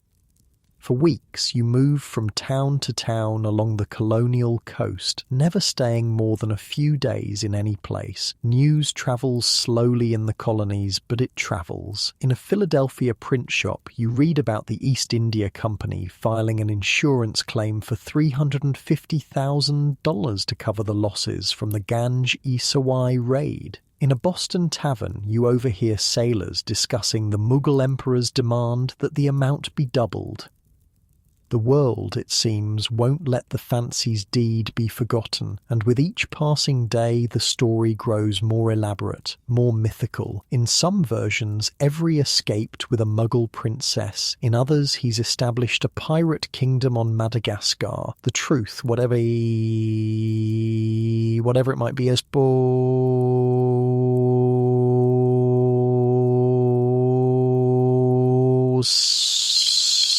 lost beneath layers of increasingly fantastic rumours. 4 months after Charleston, you find yourself in a small farming community in western Massachusetts. Winter has set in, making travel difficult. You rent a room from a widow who asks few questions and appreciate the forced pause in your constant movement. It's here by the light of a whale oil lamp in your rented room that you finally read a full account of Joseph Dawson's execution. The newspaper is months old, having passed through many hands before reaching this remote settlement. Before the gallows, the account reads, one of the pirates told the eager crowds that the crew deserved death and that the inhuman treatment and merciless tortures inflicted on the poor Indians and their women still affects my soul. You close your eyes, memories flooding back, the screams you tried to ignore, the women locked in their cabin, the pirates burning and torturing Indian sailors, the blood-soaked deck of the Ganji Sawai. The article continues, recounting how Dawson and his companions were hanged slowly, strangled on short nooses rather than granted the mercy of a broken neck. Their corpses were left to dangle in the tide and wither into ghoulish forms on the grey coast of the Thames, a warning to all who might consider the pirates' path. Is this justice? You wonder, does their death balance the scales for what happened on the Ganji Sawai? And what about your own role, smaller perhaps, focused on the treasure rather than the violence, but still part of the whole? The widow calls you down for supper, interrupting your dark thoughts. Her table is simple but welcoming. Fresh bread, rabbit stew, and home-brewed beer. Her 2 young children stare at you curiously throughout the meal. You're a novelty in their isolated world, a man from distant places who speaks little of his past. "Will you tell us a story, sir?" the younger child, a girl of perhaps 6, asks as the meal concludes. "Mother says you've been on ships." You hesitate, then nod. But the story you tell is not of the fancy or the Ganji Sawai. Instead, you recall an old sailor's tale from your early days at sea, a harmless adventure involving a whale and a fishing boat. The children listen, wide-eyed, and for a brief moment, you feel almost normal. That night, you dream of Samuel and wonder where he is now. Did he make it to Ireland? Is he living peacefully on his small plot of land, or is he too haunted by the ghosts of the Ganji Sawai? Morning brings unexpected news. A rider has arrived in the settlement with reports from Boston, and among his dispatches is word that authorities in London believe Henry Every may be hiding in the colonies. They say he's using the name Bridgeman now. You overhear as the settlement's men gather around the rider. Benjamin Bridgeman? It's the first you've heard of Every's whereabouts since Nassau. The information is oddly specific. A name, a possible location. Someone from the crew must have talked. Someone close to Every. You pack your few belongings that afternoon. The widow seems disappointed to lose the steady rent, but you pay her extra for her trouble and promise to return in the spring, a lie that sits uncomfortably in your chest. As you mount the horse you've purchased with Mughal gold, the widow's older child, a boy of 9, watches you with serious eyes. "You're running from something," he says with the unnerving directness of children. You pause, uncertain how to respond. "Father used to say that you can't outrun yourself," the boy continues. "No matter where you go, you're still there." The simple wisdom strikes deeper than the child could know. You nod acknowledgement and spur your horse forward, leaving the settlement behind as snow begins to fall. The winter passes in a blur of small towns and isolated homesteads. You offer labour in exchange for shelter when possible, dipping into your treasure only when necessary. Your hands, once calloused from ropes and sails, develop new calluses from axes and saws. The physical work is a blessing, exhausting enough to bring dreamless sleep. Spring finds you in New York, where ships from Europe bring fresh news and rumours. The manhunt for Henry Every continues, now stretching across 4 continents. Authorities from London to Bombay search for any trace of the pirate captain who orchestrated the most profitable raid in history. Among the news is an interesting diplomatic development. The East India Company has fully compensated the Mughal emperor for his losses, resolving the crisis that had paralysed English trade with India. The company's influence has only grown through the incident, as the English crown became acutely aware of how vital Indian trade has become to their economy. "It's fascinating, isn't it?" a well-dressed merchant comments as you both read the notice board near the harbour. "One pirate raid nearly toppled trade relations between empires. They're saying in London that the company is now more powerful than ever. The crown can't afford to let it fail." You murmur agreement, mind elsewhere. If the diplomatic crisis is resolved, perhaps the intensity of the manhunt will diminish. Perhaps, in time, former crew members of the Fancy might be able to live without constantly looking over their shoulders. But your hope is short-lived. The next notice on the board announces new rewards for information leading to the capture of any person involved in the piratical attack upon the Ganji Sawai, property of His Imperial Majesty Aurangzeb. The merchant notices your expression. Were you a sailor during the war with France, perhaps? For a time, you answer carefully. Dangerous business, he says, nodding. My brother served on a merchant vessel, said he'd rather die than go back to sea. The discipline, the risk, not worth any wage. Some don't have many choices, you reply. True enough. The merchant tips his hat. Good day to you. As he walks away, you study the reward notice more carefully. The amounts offered are substantial, enough to tempt former friends into betrayal. The safe anonymity you've cultivated feels suddenly fragile. That evening, in a dockside tavern buzzing with sailors and dock workers, you overhear a conversation that freezes you mid-drink. They caught another one of Every's men, a sailor announces to his companions, in Charlestown, trying to sell emeralds that could only have come from the Ganji Sawai. What happened to him? Someone asks. Shipped back to London in irons. The sailor takes a long drink. Poor bastard will swing by now. Good riddance, another man spits. Those pirates caused nothing but trouble. My cousin lost his position with the company when the Mughals closed the ports. You finish your drink and leave quietly, mind racing. Another crew member caught, the noose tightening once again. How many are left from the original 80? How many are still free? How many still alive? The streets of New York are dark and foggy, perfect for a man who wishes to remain unseen. You walk aimlessly, weighing options that seem increasingly limited. The colonies no longer feel safe. Perhaps it's time to follow Samuel's path after all, find passage to Europe and disappear into the countryside. Lost in thought, you don't notice the footsteps behind you until they're too close. You turn, hand dropping to your knife, but you're too slow. A heavy object strikes the back of your head, and the world goes black. You wake to throbbing pain and the gentle swaying of a ship. For a disorienting moment, you're back on the Fancy, about to face the Ganji Sawai. Then reality reasserts itself. You're lying on the floor of a small cabin, hands bound behind your back. The door opens, and a familiar face enters, the lean, hard-eyed man from the Charleston-bound ship months ago. You're awake. Good. He settles on a stool, regarding you with clinical interest. Apologies for the rough handling. I couldn't risk you running again. What do you want? Your throat is dry, your voice a rasp. The same thing I wanted before, information about Henry Every, but now I have leverage. I told you, I don't know where he is. The man smiles thinly.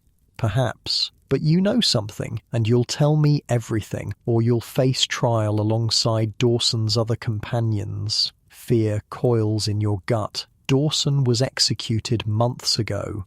Others await trial. The Crown is in no hurry. They'll hang pirates for years to come if necessary. You test your bonds, tight and professional. I'm not a fool. Once I tell you what I know, what's to stop you from turning me in anyway? My word, he says simply, and the fact that my employers truly only want Every. You're incidental, useful only insofar as you lead us to him. And who exactly are your employers? The man hesitates, then shrugs.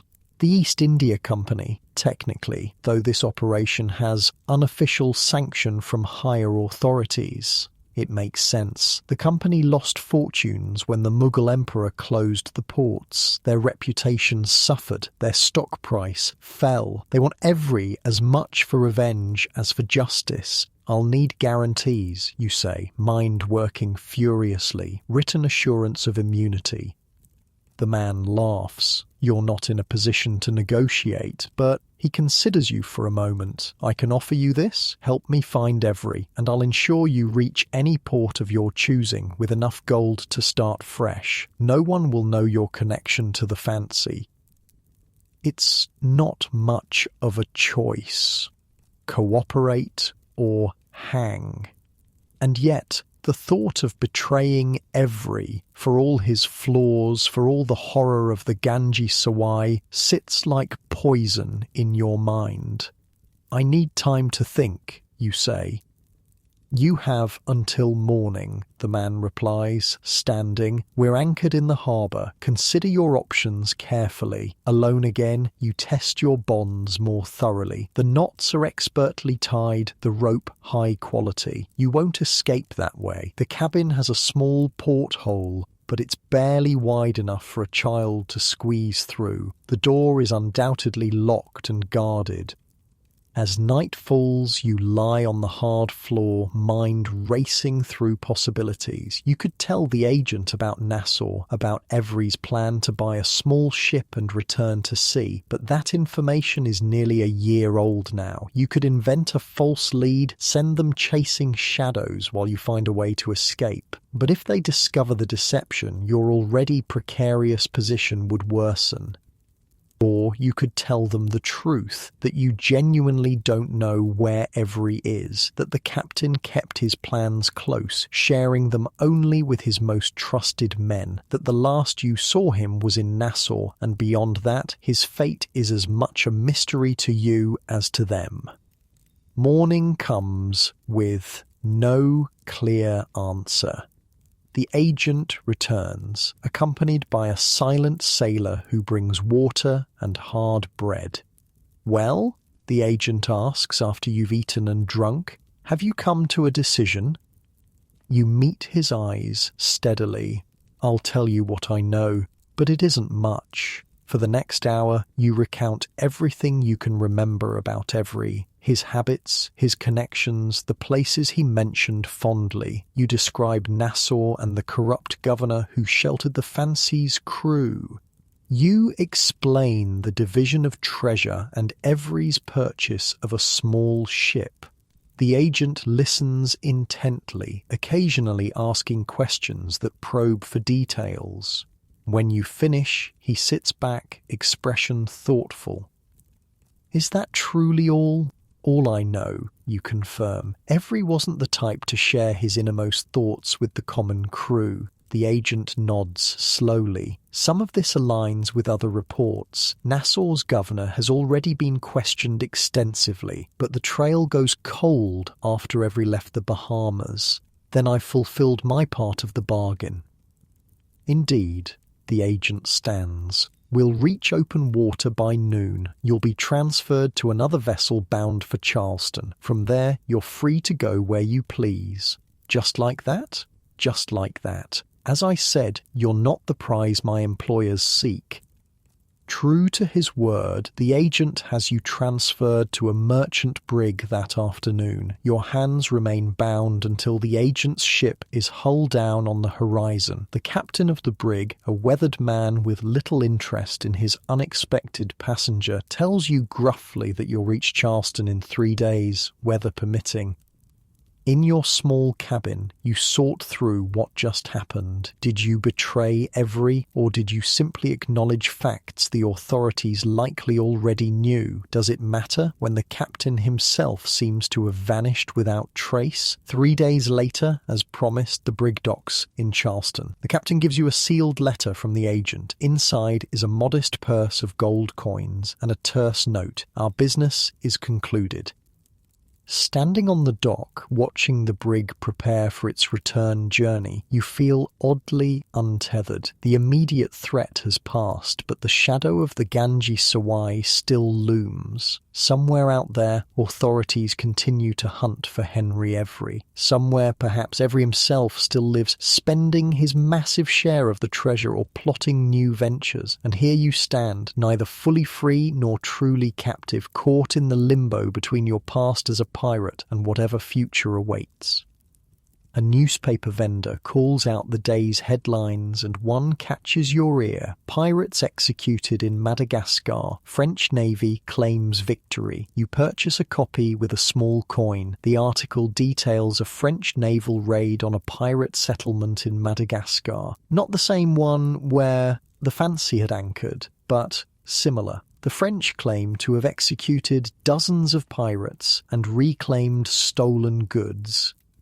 The world is changing, you realise. The golden age of piracy, if it can be called that, faces new threats. Empires are extending their reach, enforcing their laws across oceans once considered beyond jurisdiction. As you fold the newspaper and walk away from the docks, a decision crystallises.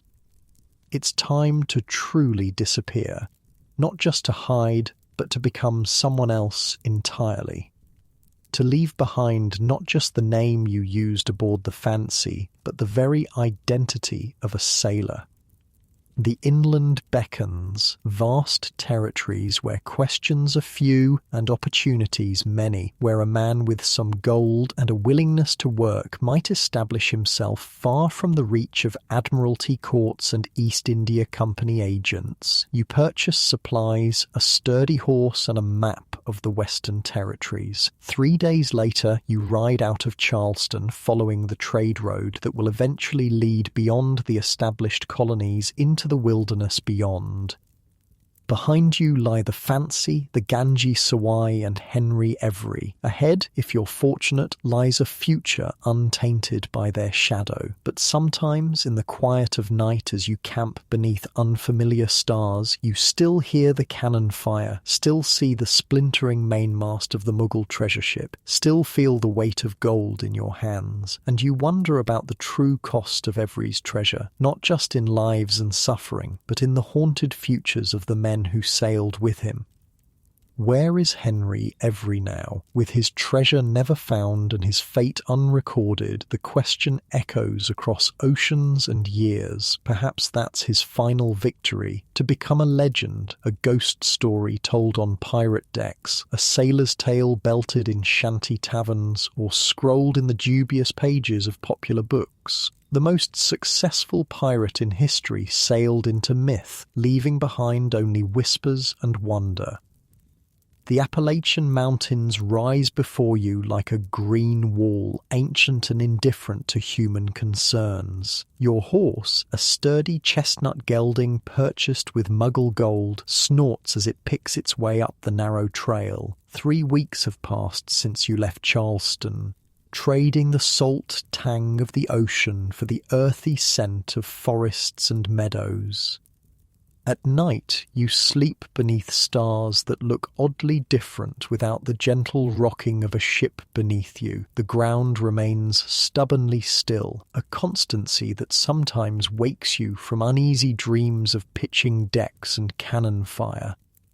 You've been following the trader's route, a rough path that winds through valleys and mountain passes toward the Ohio country. Settlements grow sparser, trading posts replacing proper towns. At each stop, you listen more than you speak, gathering information about the territories ahead.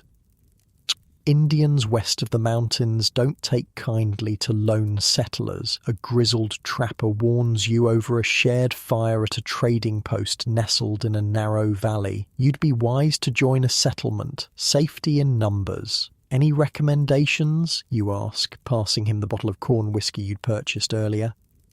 He takes a long pull before answering. There's a place 3 days west of here, Valley Settlement. Mix of folks, some English, some Scots-Irish, even a few Germans. They keep to themselves, don't ask too many questions about a man's past. You nod, committing the directions to memory. Sounds promising. The trapper studies you with weathered eyes. Running from something, aren't you? Law trouble back east? Your hand instinctively moves toward your knife, but the trapper waves it away. Easy, friend. I'm not asking for details. Half the men out here have something in their past they'd rather forget. Why do you think we live in the wilderness instead of comfortable towns? Later, as you lay in your bedroll listening to the night sounds of the forest, you consider the trapper's words. Is that what you're doing, joining the company of men fleeing their pasts? But then, what alternative exists? You can't return to the sea, where Every's legend has made any former crewman a valuable target. You can't settle in the established colonies, where the law's reach grows longer each year. The path forward seems clear, if not exactly chosen. 3 days later, following the trapper's directions, you crest a ridge and look down upon a small settlement nestled in a fertile valley. A dozen log cabins cluster around fields of corn and wheat. Smoke rises from chimneys, carrying the promising scent of cooking food. A stream cuts through the valley, widening into a small pond near the settlement's edge. It looks peaceful, isolated, a place where a man might disappear. Your reception at the settlement is cautious but not hostile. The headman, a broad-shouldered Scotsman named McTavish, asks direct questions about your skills, but blessedly few about your background. Can you farm? He asks, as he shows you an empty cabin at the settlement's edge. I've never tried, you admit. But I'm not afraid of hard work. McTavish nods. That's a start. What about carpentry, smithing, hunting? I know ships, sailing, navigation, repairs. I can fish, mend nets, tie a dozen different knots. I'm decent with a musket, though I've mostly used pistols. Not much call for sailing here, McTavish says with a dry chuckle, but a man who can work with his hands can learn. Winter's coming in a few months. We need all the help we can get with the harvest and preparations. That evening, you join the settlement for a communal meal in the open area between cabins. Children dart between adults, dogs scavenge for scraps, and conversation flows as freely as the home-brewed beer. You keep to yourself, nodding politely when introduced, but volunteering little. A woman named Sarah, McTavish's daughter, brings you a wooden bowl filled with venison stew. She's perhaps 30, with streaks of grey already threading her dark hair and lines around her eyes that speak of hardship endured. You're a sailor, she says, not a question. You nod, spooning stew into your mouth to avoid elaborating. My husband was a sailor, she continues. Merchant Navy. His ship went down in a storm off the Carolina coast 3 years ago. I'm sorry. She shrugs, the gesture too stiff to be casual. Life takes what it takes. I have my son, my father, this community. She nods toward a boy of perhaps 10, playing with other children near the fire. Thomas has never seen the ocean. Sometimes I think that's for the best. You follow her gaze. The boy, Thomas, is laughing as he chases another child around the fire. He looks happy, unburdened by the weight of his father's fate. Sometimes a fresh start is a gift, you offer. Sarah's eyes sharpen, studying you with uncomfortable intensity. Is that what you're looking for? A fresh start? Before you can answer, she's called away to help serve more food, but her question lingers in the air between you, demanding an answer you're not sure you have. The next weeks establish a rhythm to your new life. Days are filled with physical labour, helping with the harvest, repairing cabins before winter, hunting game to smoke and preserve. Your body, already hardened by years at sea, develops new strengths, new calluses. You learn to swing an axe, to track deer through dense forest, to read the land as once you read the sea.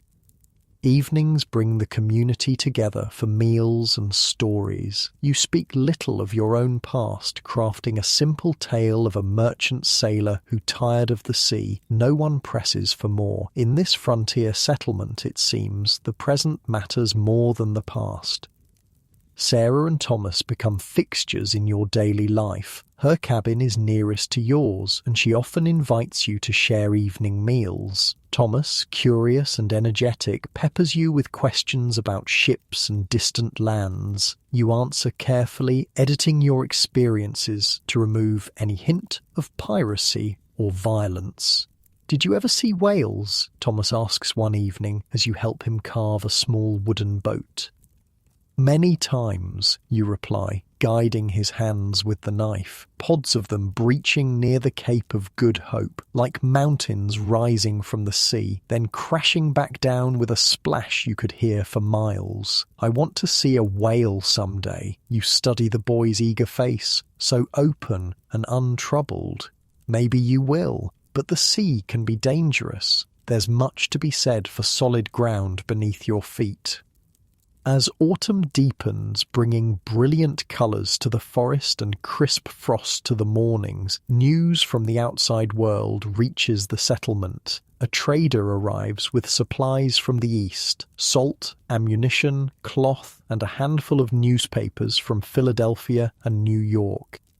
That evening, as the community gathers to hear the traders' accounts of life beyond their valley, you hang back, nursing a mug of beer and keeping to the shadows. But your ears prick up when the conversation turns to pirates. They're saying the golden age of piracy is ending, the trader announces, warming to his audience.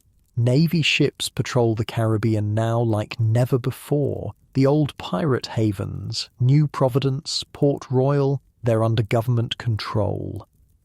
"Good riddance," someone calls out. "Pirates are nothing but thieves and murderers." "Aye, mostly," the trader agrees. "But there are stories. That English pirate, the one who took the Indian treasure ship, Every, was it?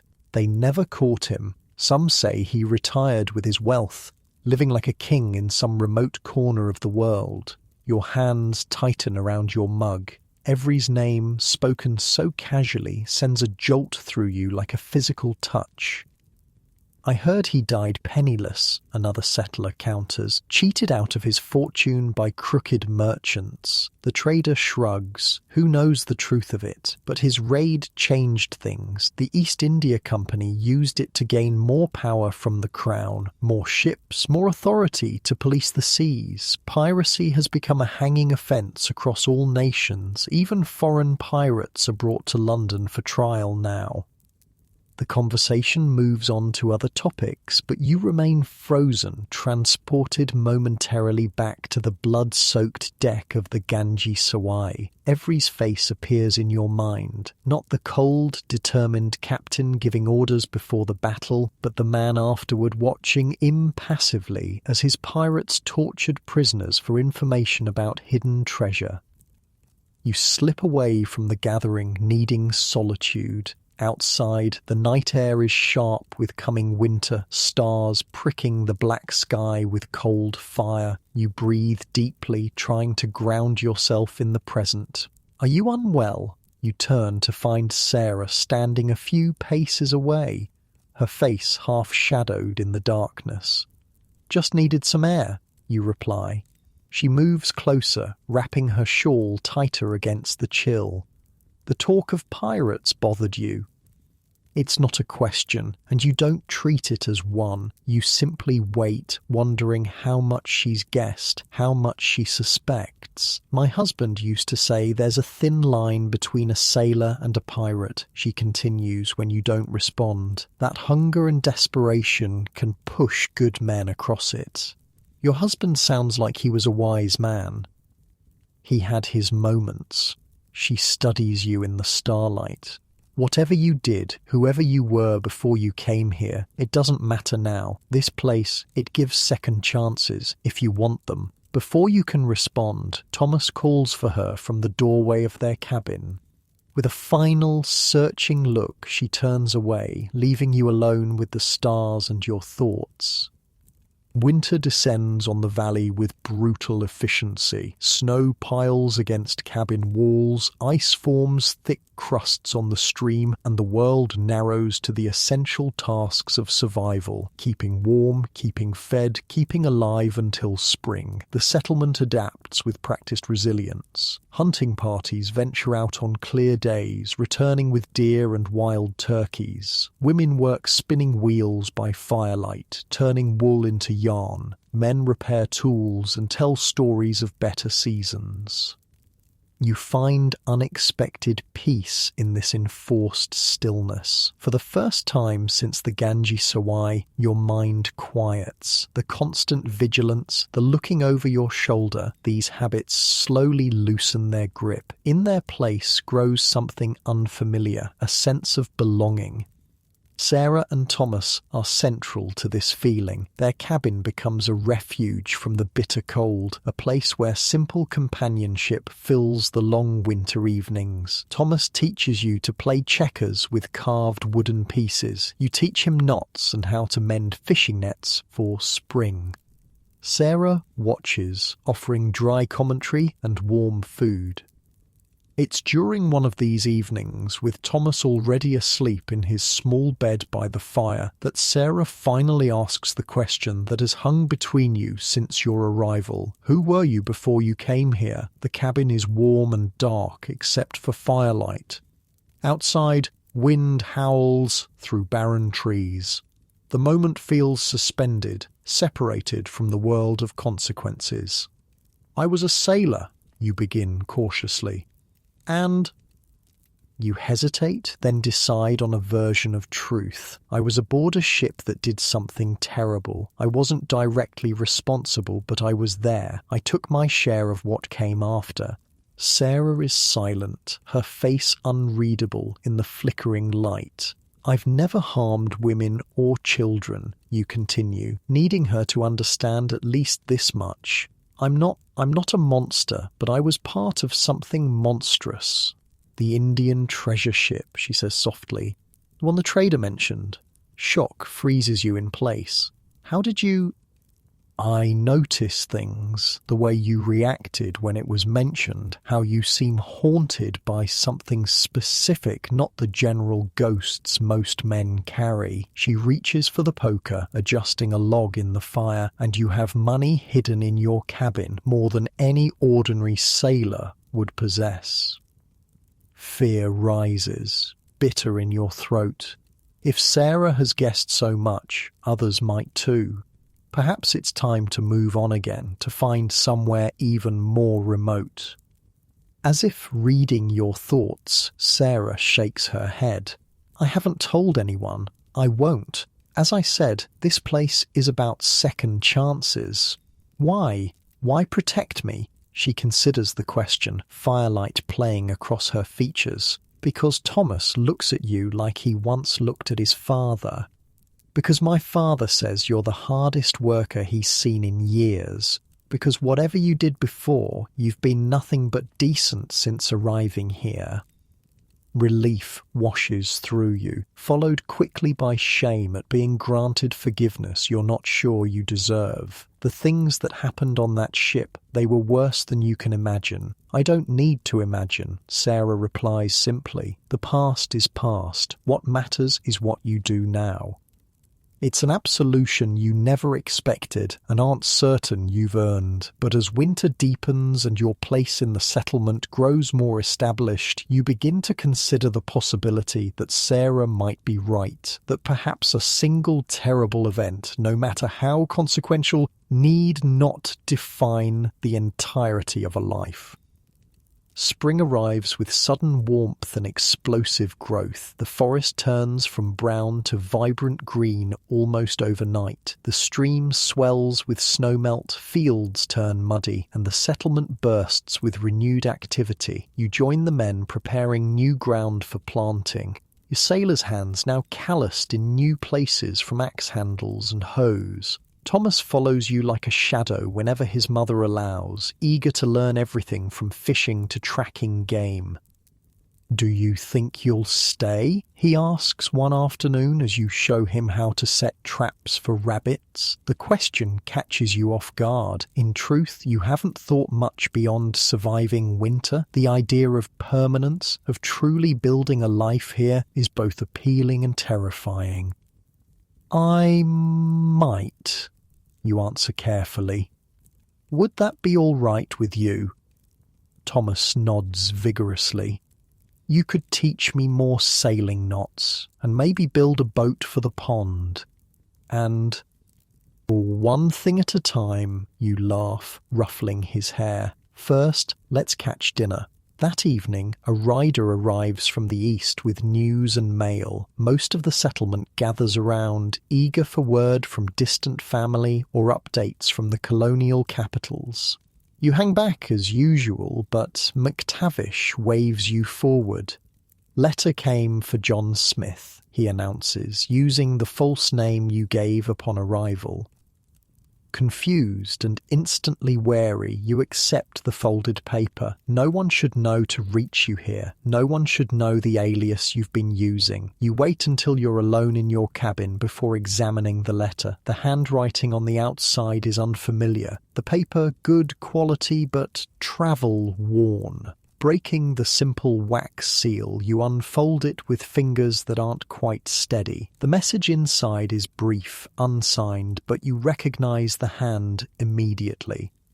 "The hunter has become the hunted. Ever seeks safety across the sea. Perhaps you should consider the same. Nassau is no longer safe. The tide rises for all who sailed the Fancy. Samuel. It can only be Samuel. But how did he find you? How did he know what name you were using?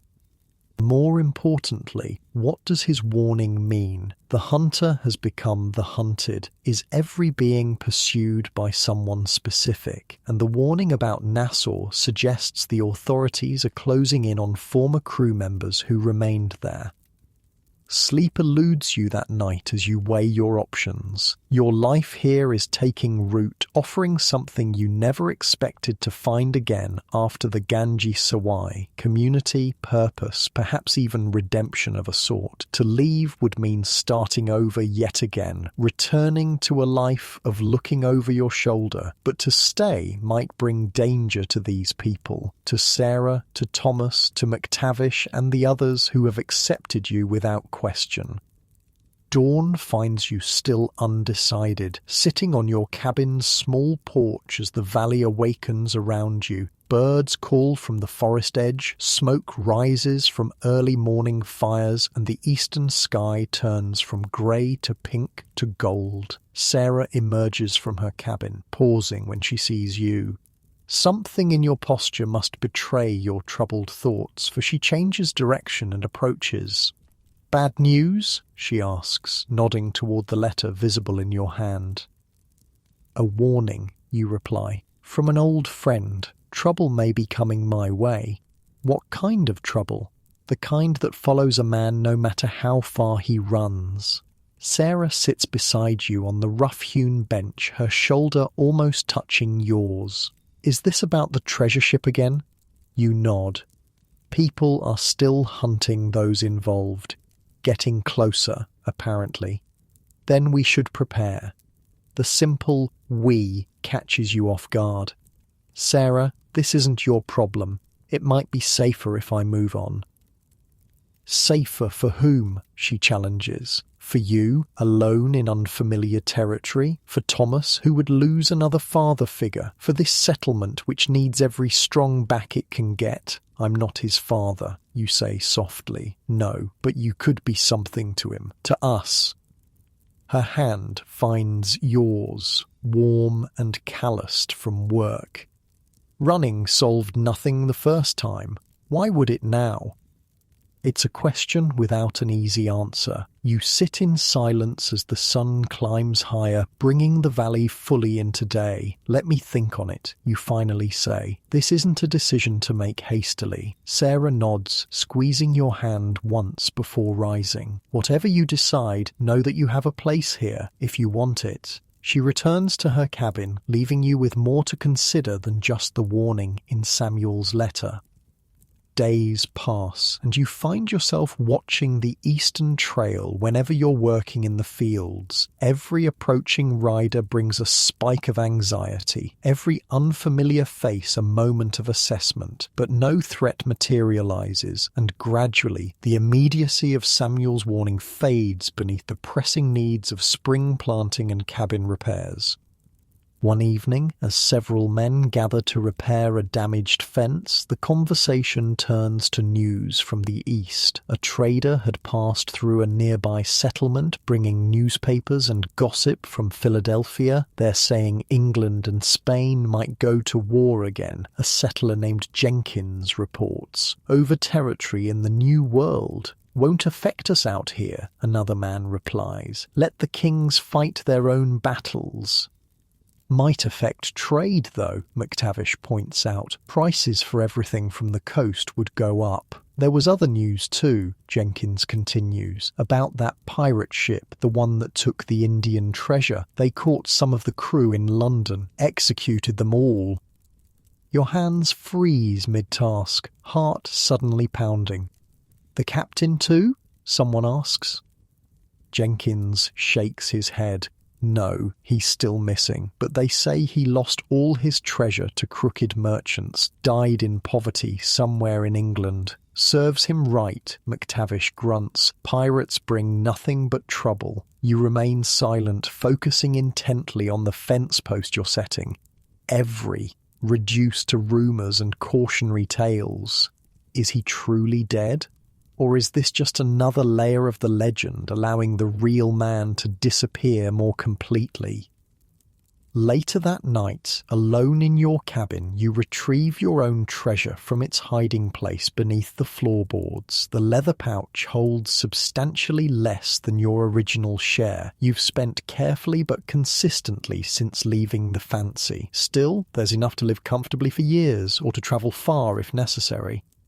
Samuel's letter lies beside the pouch, its warning no less troubling for being days old. What did he mean about every seeking safety across the sea? Was he heading back to England, as the rumours suggested, or somewhere else entirely? A knock at your door startles you from these thoughts.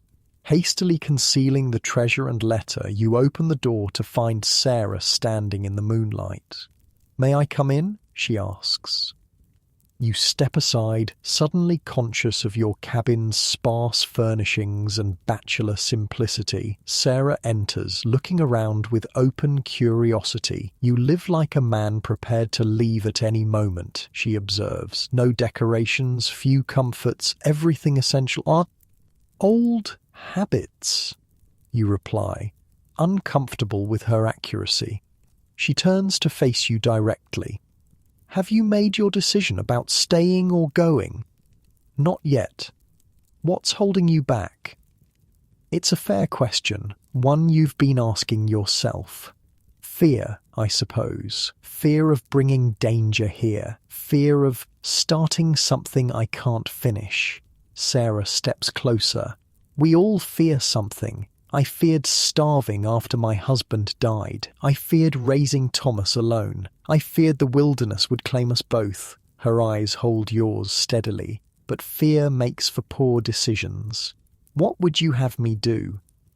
"Choose," she says simply, "not based on fear, but on what you truly want. If it's to leave, then go with my blessing. If it's to stay..." She leaves the sentence unfinished, the possibility hanging between you. You think of Thomas, of McTavish and the other settlers who've accepted you. You think of the cabin that's becoming a home, the land you're helping to cultivate. And you think of Sarah herself, strong and direct, offering a future you'd never imagined possible.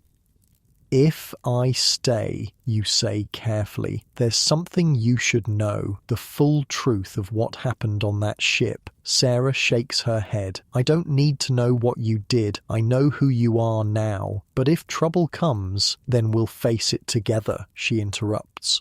"That's what community means."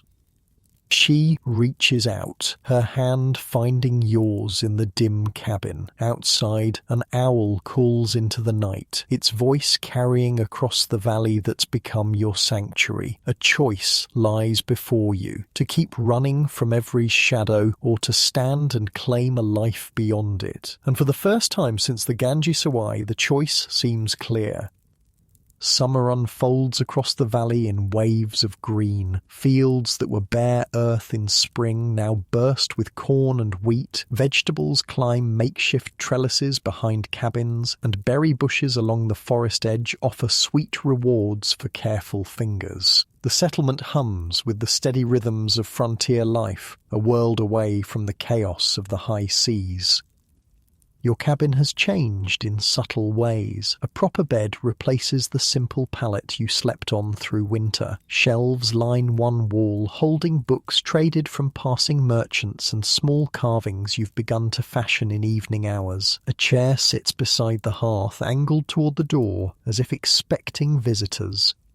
Thomas comes most evenings after chores, sometimes to help with projects, sometimes simply to talk. The boy's curiosity about the wider world seems boundless, and you find yourself sharing carefully edited tales of distant ports and strange customs. Never piracy, never violence, but there are enough true wonders to keep him spellbound. "Tell me about the whales again," he requests one evening as you show him how to carve a simple wooden whistle. You smile, guiding his hands with the knife. What part? Their size? Their songs? The part where they jump out of the water like they're trying to fly? Breaching, you correct gently. No one knows exactly why they do it. Maybe to see what's above the surface, maybe for the joy of it. I saw one once off the coast of Africa that leapt completely clear of the water, a beast bigger than this cabin, suspended for a moment, like it had broken free of the sea's hold. Then it crashed back down with a splash you could feel in your chest from 100 yards away. Thomas's eyes shine in the lantern light. "I'm going to see one someday." Perhaps you will. You've stopped discouraging his seafaring dreams. Life has too many obstacles without adding the weight of others' fears. A shadow crosses the open doorway. Sarah, returning from the communal cooking fire with a pot of stew. The evening air carries the scent of rabbit, wild onions and herbs from her small garden.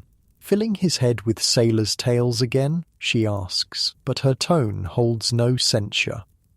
"Whale tales this time," you reply, helping her set out wooden bowls and spoons. The boy's determined to see one. Well, he comes by the wanderlust honestly. Sarah serves the stew, the domestic routine now comfortable between you. His father was the same, could never stay in one place too long. Until he met you, you observe. A small smile touches her lips. Until then, yes.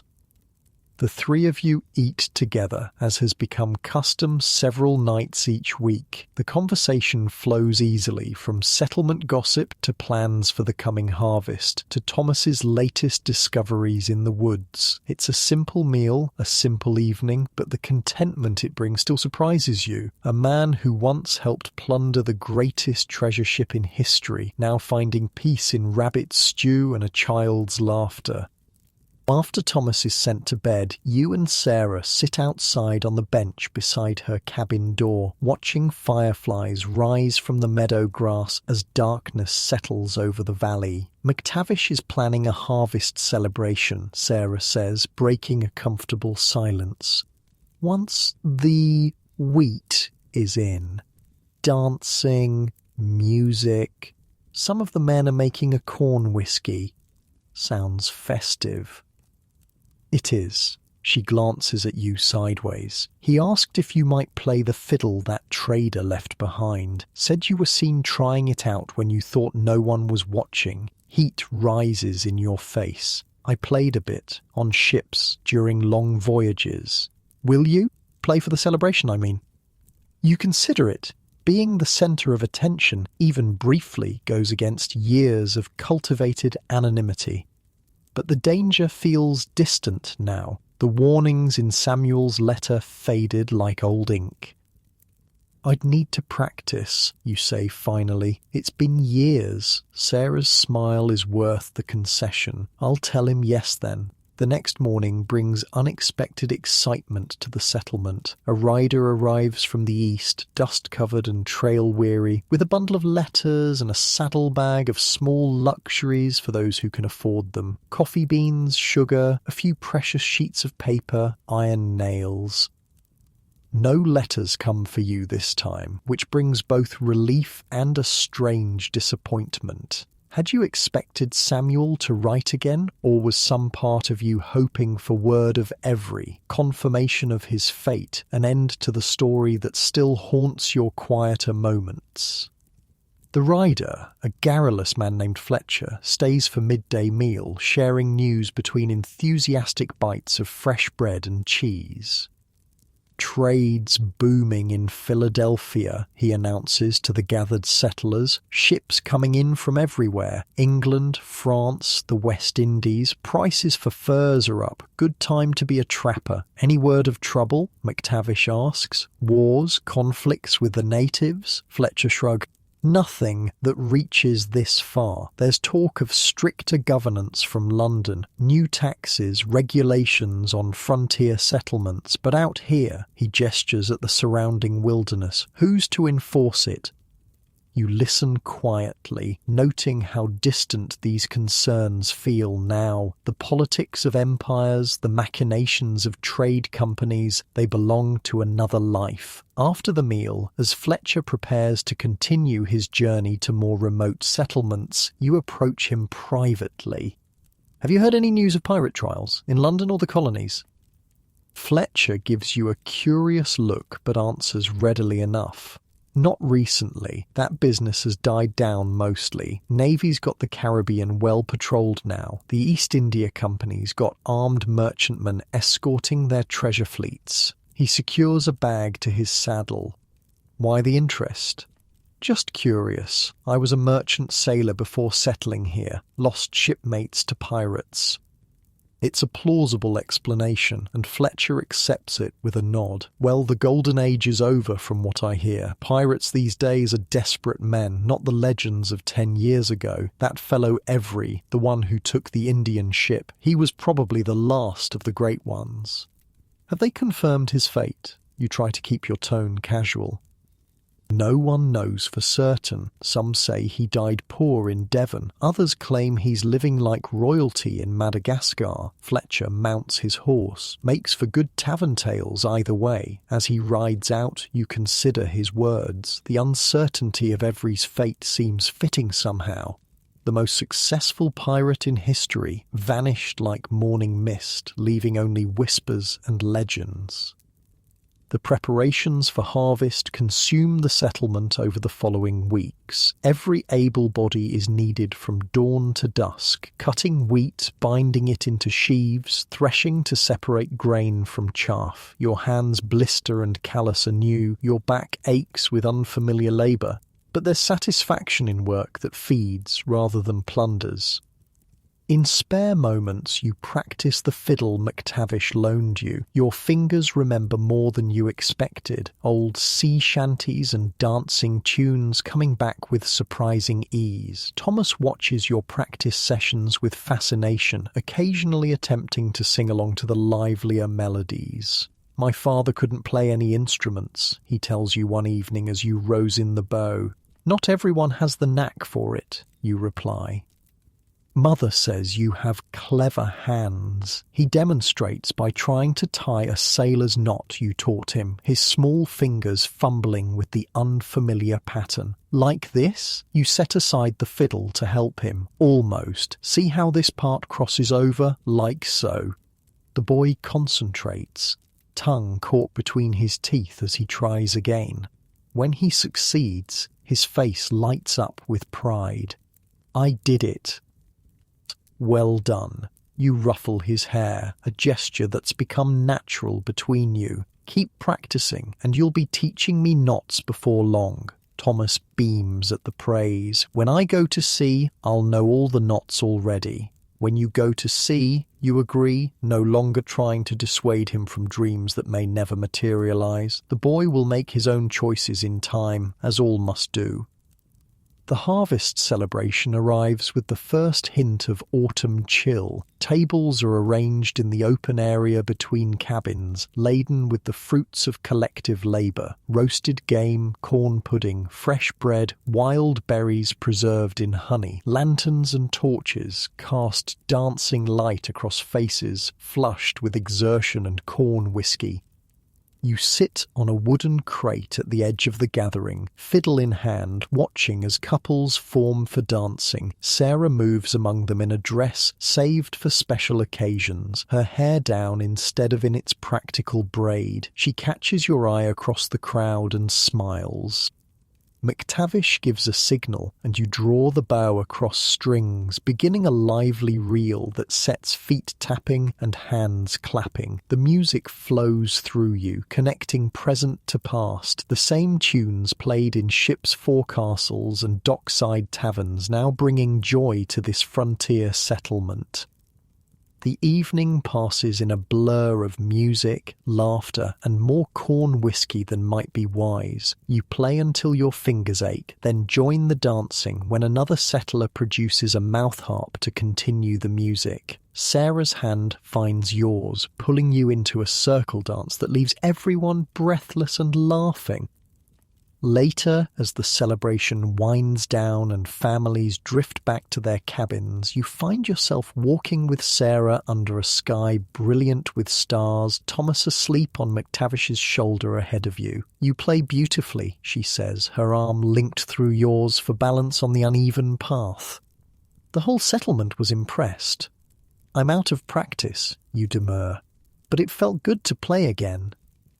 You should do more of what feels good. Her voice holds a warmth that isn't entirely from the whiskey. You've earned that, have you? The question surfaces unbidden. Have you earned this peaceful life, this community, this woman's regard after what happened on the Ganji Sawai? After taking your share of blood money? Sarah seems to sense your thoughts darkening. Stop, she says softly. Whatever you're thinking, stop. Tonight is for celebration, not ghosts. You manage a smile. You're right, as usual.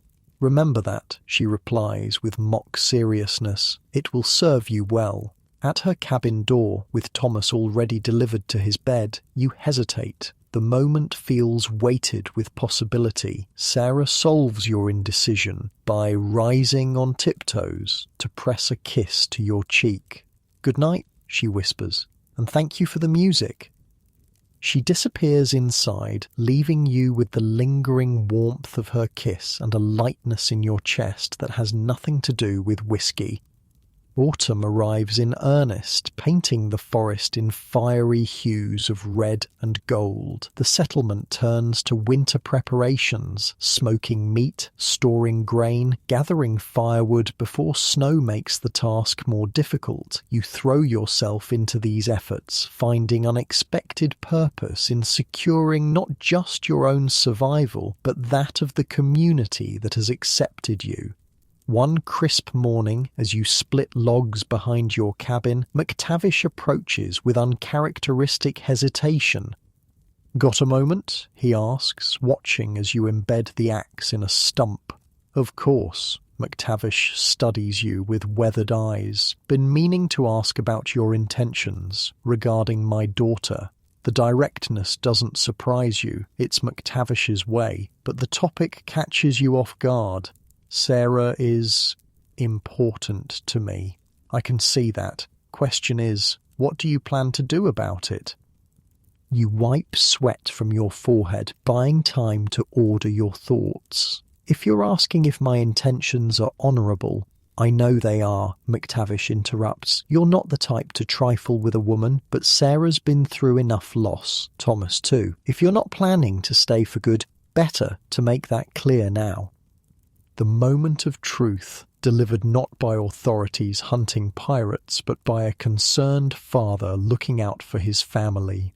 "I want to stay. you say finally. Build something here, with them, if Sarah's willing. McTavish nods, satisfaction evident in his expression. Good. That's good. He turns to leave, then pauses. One more thing. Whatever trouble you left behind, and don't bother denying there was trouble, is it likely to follow you here? The question strikes at your deepest fear. I don't think so, you answer honestly. It's been over a year with no sign of it. Fair enough. McTavish claps you on the shoulder. Life's too short to worry about what might never happen. Ask her proper before winter sets in. He walks away, leaving you with the realization that your past, while not forgotten, has ceased to define you in the eyes of those who matter most. That evening, you invite Sarah to walk with you to the pond at the edge of the settlement. Thomas is engrossed in a checkers game with McTavish, who gives you a knowing nod as you leave. The pond reflects the sunset in ripples of orange and gold. A light breeze stirs the cattails along its edge. You've rehearsed words in your mind all day, but now, facing the moment, they scatter like leaves in wind. I haven't been entirely honest with you, you begin, immediately regretting the opening. Sarah looks at you with patient eyes. About? Not my past. You know enough of that. About my feelings. You take her hand, rough from work, but warm in yours. I never expected to find this place, to find you and Thomas, to want a life so different from what I'd known. And do you, she asks softly, want this life? More than I've wanted anything. The truth of it surprises you even as you say it. I want to build something lasting here, something good. Sarah's smile is gentle. We've already started, haven't we? The simplicity of her acceptance loosens something tight inside your chest. No dramatic declarations needed, no grand gestures, just the quiet acknowledgement of what has been growing between you since winter. You kiss her then, beneath the fading light of sunset. It's not your first kiss. There have been women in ports across the world, but it's different. A beginning rather than an ending. A promise rather than a momentary escape. When you part, Sarah's eyes hold yours steadily. No more looking over your shoulder, she says. The past is past. You nod, wanting to believe it's truly that simple. The first snow falls in early November, transforming the valley into a landscape of white silence. The settlement contracts to essential movement, between cabins to the communal storehouse to check on livestock in their winter shelters. Families gather around hearths, mending tools, telling stories, surviving together until spring. Your cabin feels different now. Sarah and Thomas spend most evenings there, bringing warmth that has nothing to do with the fire. The three of you develop routines, Thomas practicing his letters while you carve or repair equipment, Sarah mending clothing or preparing food, the domestic tranquility occasionally broken by the boys' questions or a shared joke. Will you teach me to fish when the ice melts? Thomas asks one evening, looking up from the slate where he's been practicing his name. Of course, you promise. We'll make proper lines and hooks, maybe even build a small boat for the pond. A real boat? That floats? It would be a poor boat if it didn't, you tease, enjoying his excitement. Sarah watches from her chair by the fire, needle pausing in its rhythm through cloth. You'll make him impossible to manage with such promises. Every boy should know how to build a boat, you counter, even if he never goes to sea. Especially if he never goes to sea, she corrects, but her smile takes any sting from the words. Later, after Thomas has fallen asleep on the bearskin rug before the fire, Sarah joins you at the small table where you've been repairing a leather harness. I've been thinking about spring, she says, voice low to avoid waking her son. What about it? We should plant apple trees, west of the cabin where the ground rises slightly. Good drainage there. The casual future planning, trees that won't bear fruit for years, warms you more than the hearth. Apple trees sound perfect. Sarah reaches across the table, her fingers tracing the scar on your forearm, a reminder of the Ganji Sawai battle you've never explained and she's never asked about. I want to be married before planting season if you're amenable. The directness startles a laugh from you. Shouldn't I be the one asking? You were taking too long, she replies with mock seriousness. Winter's half gone already. You capture her hand, bringing it to your lips. Yes, before planting season. Her smile in the firelight is worth every hardship that led you here.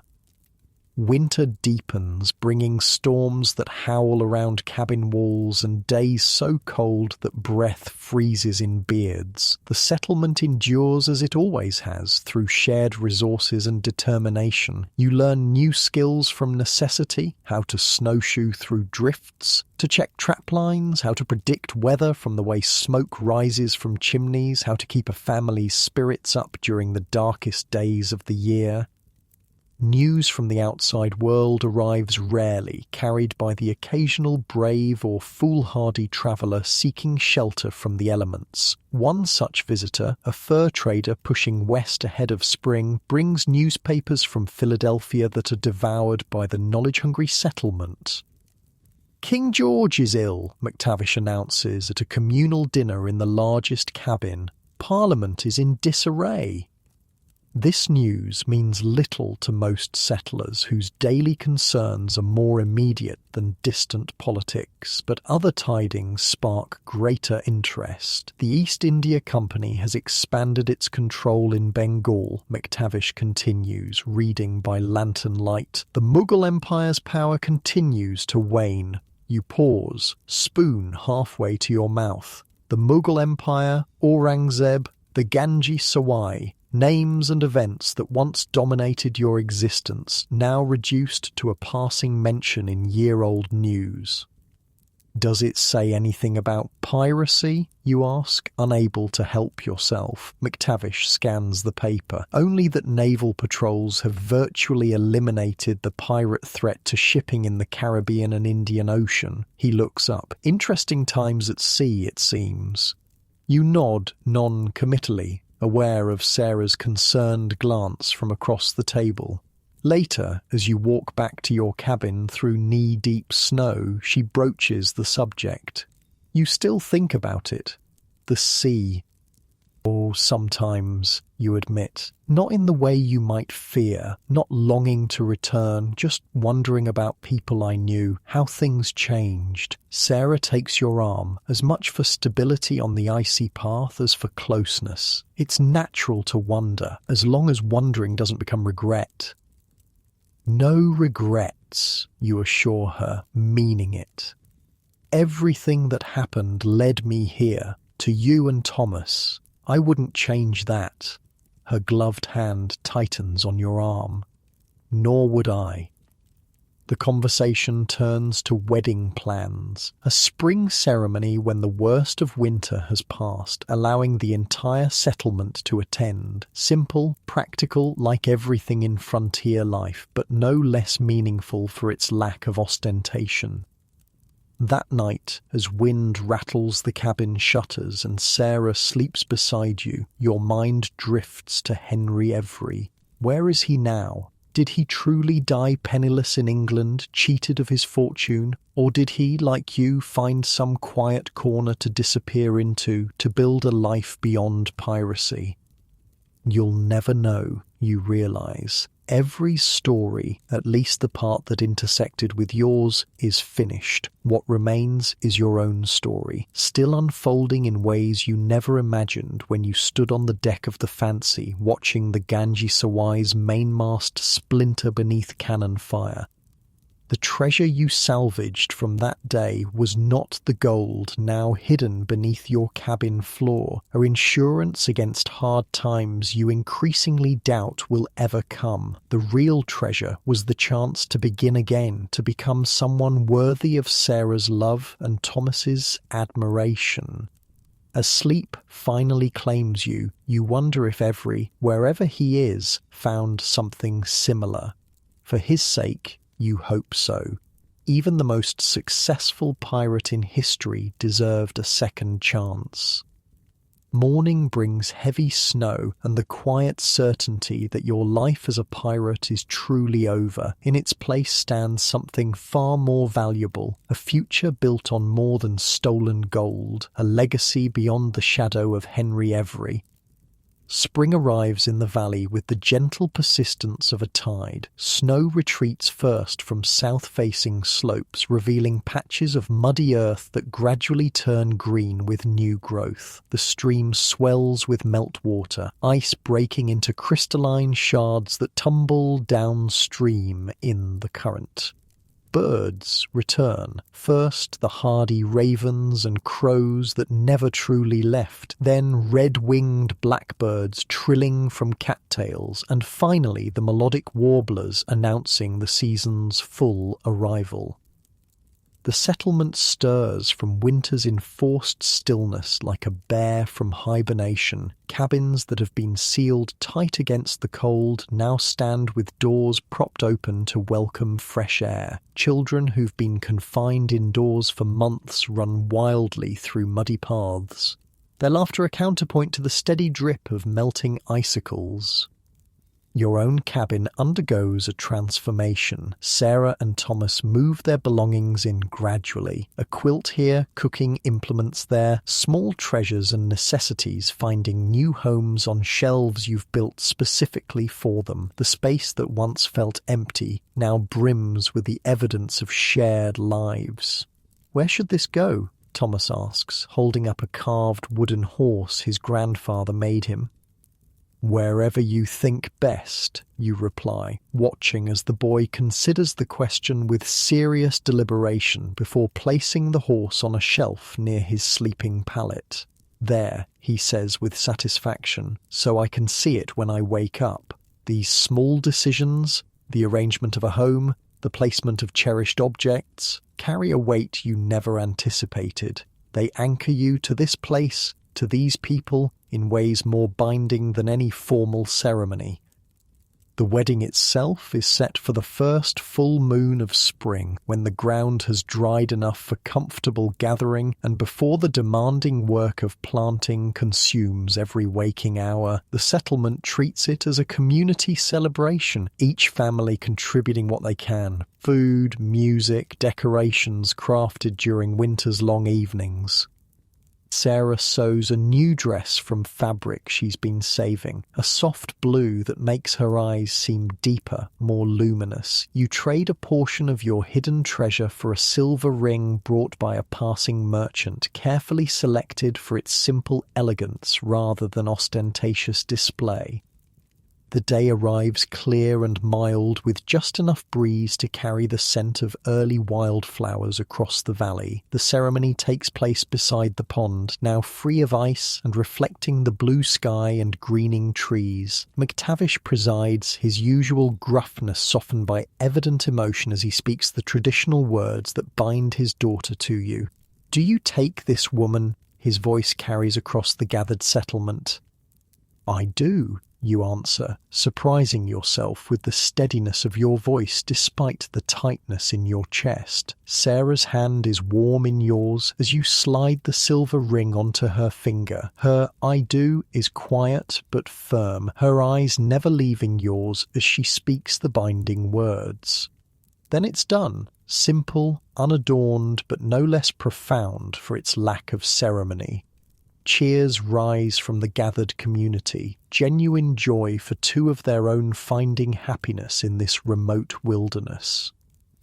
The celebration continues well into evening. Food is plentiful if simple, music spirited if not professionally rendered. Children race between adults, dogs chase scraps, and the first stars appear in the deepening blue sky as lanterns are lit around the clearing. You dance with your new wife beneath those stars, her body warm against yours, her smile visible even in the gathering darkness. Happy? You murmur as you turn slowly to a fiddle's mournful melody.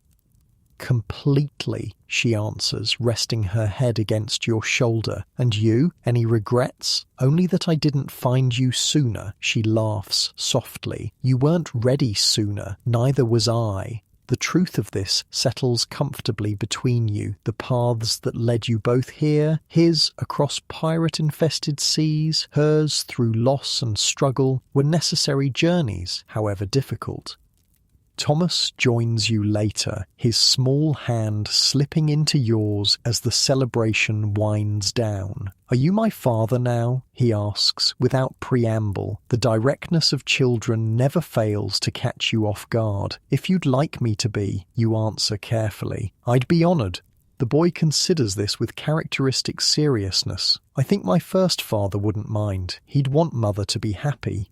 I think you're right. You agree, throat suddenly tight with unexpected emotion. Good. Thomas nods decisively. Then it's settled.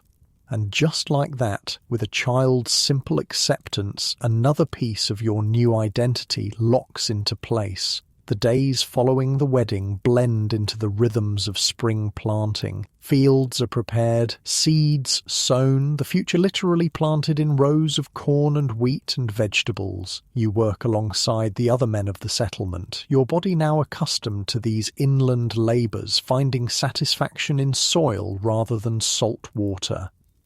At night, you return to a home transformed by Sarah's presence. The smell of cooking, the sound of Thomas practicing his letters, the simple comfort of belonging that once seemed impossibly distant. I've been thinking about the apple trees, Sarah says one evening, as you sit together on the bench, outside your cabin, watching the sunset paint the valley in gold. We should plant them south of the cabin, not west. Better sun. Whatever you think best, you agree, content to follow her expertise in matters of growing things, and perhaps some plums as well, for variety. You smile at the long-term planning. Plums sound perfect. Her hand finds yours, fingers intertwining with easy familiarity. Do you ever miss it? The sea? The question doesn't catch you entirely by surprise. You've seen her watching when your gaze drifts toward the horizon, perhaps wondering what memories draw your attention from the present. Not the sea itself, you answer truthfully, but sometimes the freedom of it, the endless possibility of what might lie beyond the next wave. Sarah nods, understanding. This life has different horizons, smaller perhaps, but no less meaningful. More meaningful, you correct gently. What we build here, what we grow, it's real in a way nothing at sea ever was. She leans against you, a comfortable weight against your side. Even so, Thomas should hear your stories, all of them, when he's older. Where you've been, what you've seen, it's part of who you are. Even the darker parts, you ask, thinking of the Ganji Sawai, of what might happen if those stories ever reached the wrong ears. In time, when he's old enough to understand that good men sometimes make terrible choices, that redemption is possible. The conversation shifts to more immediate concerns, a leak in the roof that needs mending, plans for expanding the vegetable garden, whether Thomas's cough is just spring pollen or something requiring Sarah's herbal remedies. This is your life now. Domestic concerns, seasonal planning, the welfare of a small family in a remote settlement, so different from the chaos and violence of your years at sea that they might belong to different men entirely.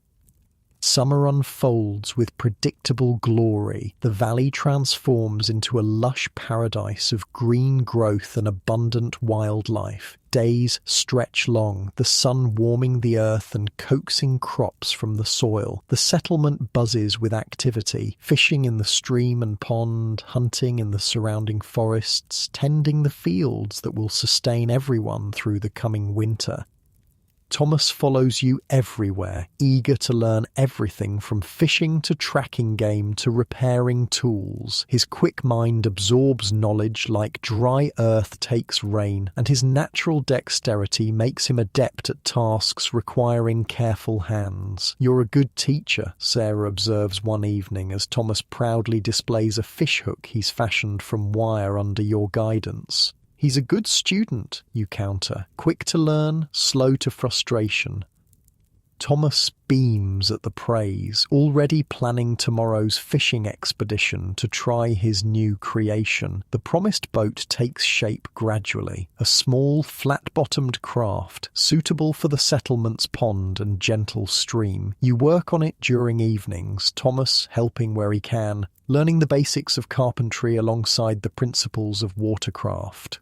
"Will it go fast?" he asks repeatedly. "Fast enough for fishing," you assure him, "though nothing like the ships I've sailed." "Like the Fancy?" he asks innocently. Your hands freeze on the plank you're shaping. You've never mentioned that name to him, never spoken of your time aboard Evry's pirate vessel. "Where did you hear that name?" you ask carefully. Thomas shrugs. "I heard grandfather talking to Mr. Jenkins. He said you might have sailed on a ship called the Fancy with a famous pirate, but he said it didn't matter because you're a good man now." Relief mingles with concern. If McTavish and others suspect your past, how long before someone with less loyalty to the settlement makes the connection? How long before word spreads to those still hunting Evry's crew? You set down your tools, turning to face the boy directly. "Thomas, that's not a name you should repeat. Not to anyone. Do you understand?" His eyes widen at your serious tone. "Why? Was it a bad ship?" How to explain piracy to a child, how to convey the complexities of choices made in desperation, of violence justified by circumstance, of treasure stained with blood. "It was complicated," you say finally. "I'll tell you about it someday when you're older, but for now, it's best not to speak of it." Thomas nods solemnly, sensing the weight behind your words. "I promise." You ruffle his hair, grateful for his simple trust.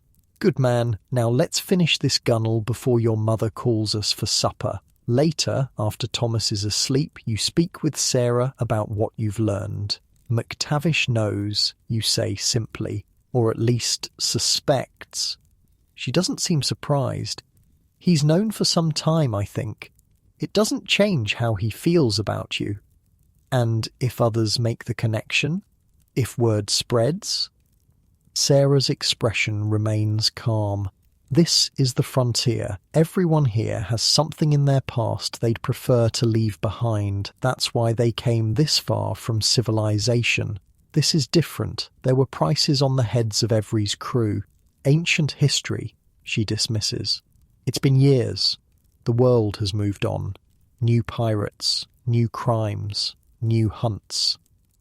You want to believe her, to trust that time and distance have rendered you irrelevant to those who once hunted Evry's men, but caution runs deep after years of vigilance. Just the same, I think we should be prepared if trouble comes. Sarah studies your face in the firelight.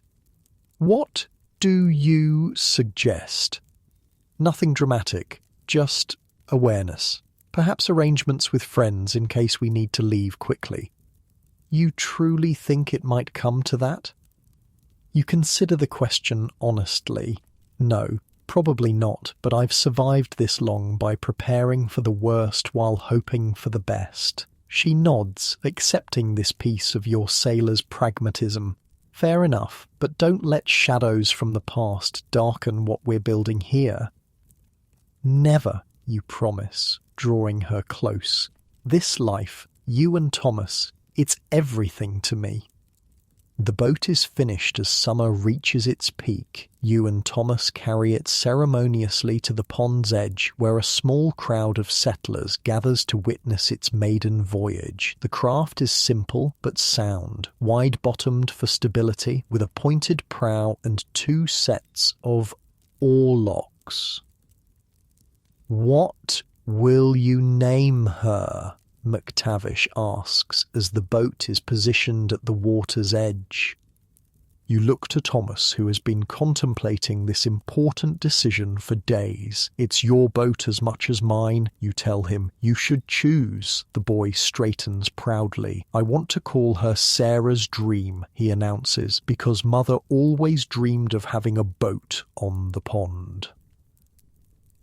The simple thoughtfulness brings unexpected moisture to your eyes. "A perfect name," you agree, carving the letters carefully into the stern as the community watches approvingly. The first voyage is a ceremonial circuit of the pond, Thomas sitting proudly in the bow while you row. His face glows with accomplishment and adventure, small hands gripping the gunwales as the boat cuts smoothly through still water. "It's like flying," he breathes, trailing fingers in the pond's cool surface. "Wait until you feel a proper ship running before the wind," you reply without thinking. "That's true flying. Will you take me someday on a real ship?" The question gives you pause. Will you ever return to the sea? Could you, safely, or is that part of your life truly over? "Perhaps," you answer non-committally, "when you're older. For now, this vessel is challenge enough."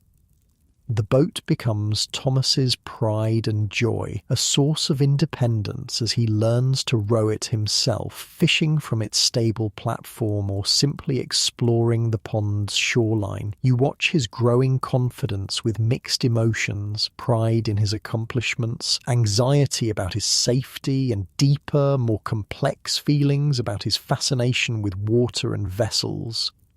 Is this how it begins? This calling to the sea that has claimed generations of men? Will Thomas someday leave this peaceful valley for the uncertain horizons that once called to you? "You're brooding again," Sarah observes one afternoon as you watch Thomas row determinedly across the pond.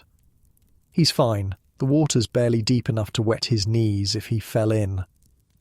"It's not that," you admit. "I'm wondering if I've set him on a path by telling him stories of the sea, if someday he'll leave this place because I put the longing for horizons in his head." Sarah's laugh is gentle. The boy has his own destiny. If he's drawn to the sea, it's because that calling was already in him. She touches your arm. "Just as the calling for home and family was always in you, waiting for the right moment to be heard." Her wisdom, as usual, settles your concerns. Thomas will make his own choices when the time comes. Your role is not to steer his course, but to ensure he has the skills and judgment to navigate whatever waters he chooses. Autumn brings the harvest, the settlement working together to gather and store the fruits of their collective labour. The rhythms of this season now feel familiar, the urgency of beating early frosts, the satisfaction of full storehouses, the communal meals celebrating abundance before winter's austerity. Your family's cabin has expanded over the summer, a small addition built with the help of neighbours, providing a separate sleeping area for Thomas and storage space for the winter's necessities. The improvements represent permanence, a commitment to this place and these people that would have been unimaginable in your days aboard the Fancy. One crisp October morning, as frost silvers the meadow grass and your breath forms clouds in the chill air, a rider appears on the eastern trail. The settlement receives visitors more frequently now as the frontier gradually pushes westward, but something about this rider's purposeful approach sets your instincts on alert. You're splitting wood behind the cabin when Thomas runs around the corner, cheeks flushed with excitement. Father A-Man is looking for you. The simple title still warms you, even as anxiety spikes at his words. What sort of man? A sailor, I think. He talks like you used to, with strange words. He asked for John Smith, and grandfather sent me to fetch you. You set down the axe, mind racing through possibilities. A former crewmate from the Fancy? An agent of the authorities still hunting Every's men after all these years? Or something more benign, a messenger from Samuel perhaps? Tell your grandfather I'll be there directly, you instruct Thomas, and stay close to your mother until I return. The boy nods, sensing the seriousness beneath your calm tone, and darts away to deliver the message. Inside the cabin, you retrieve the pistol kept loaded but hidden high on a shelf. It's a precaution you've maintained despite years of peace, despite Sarah's gentle teasing about your sailor's paranoia. Better to be armed unnecessarily than vulnerable when needed.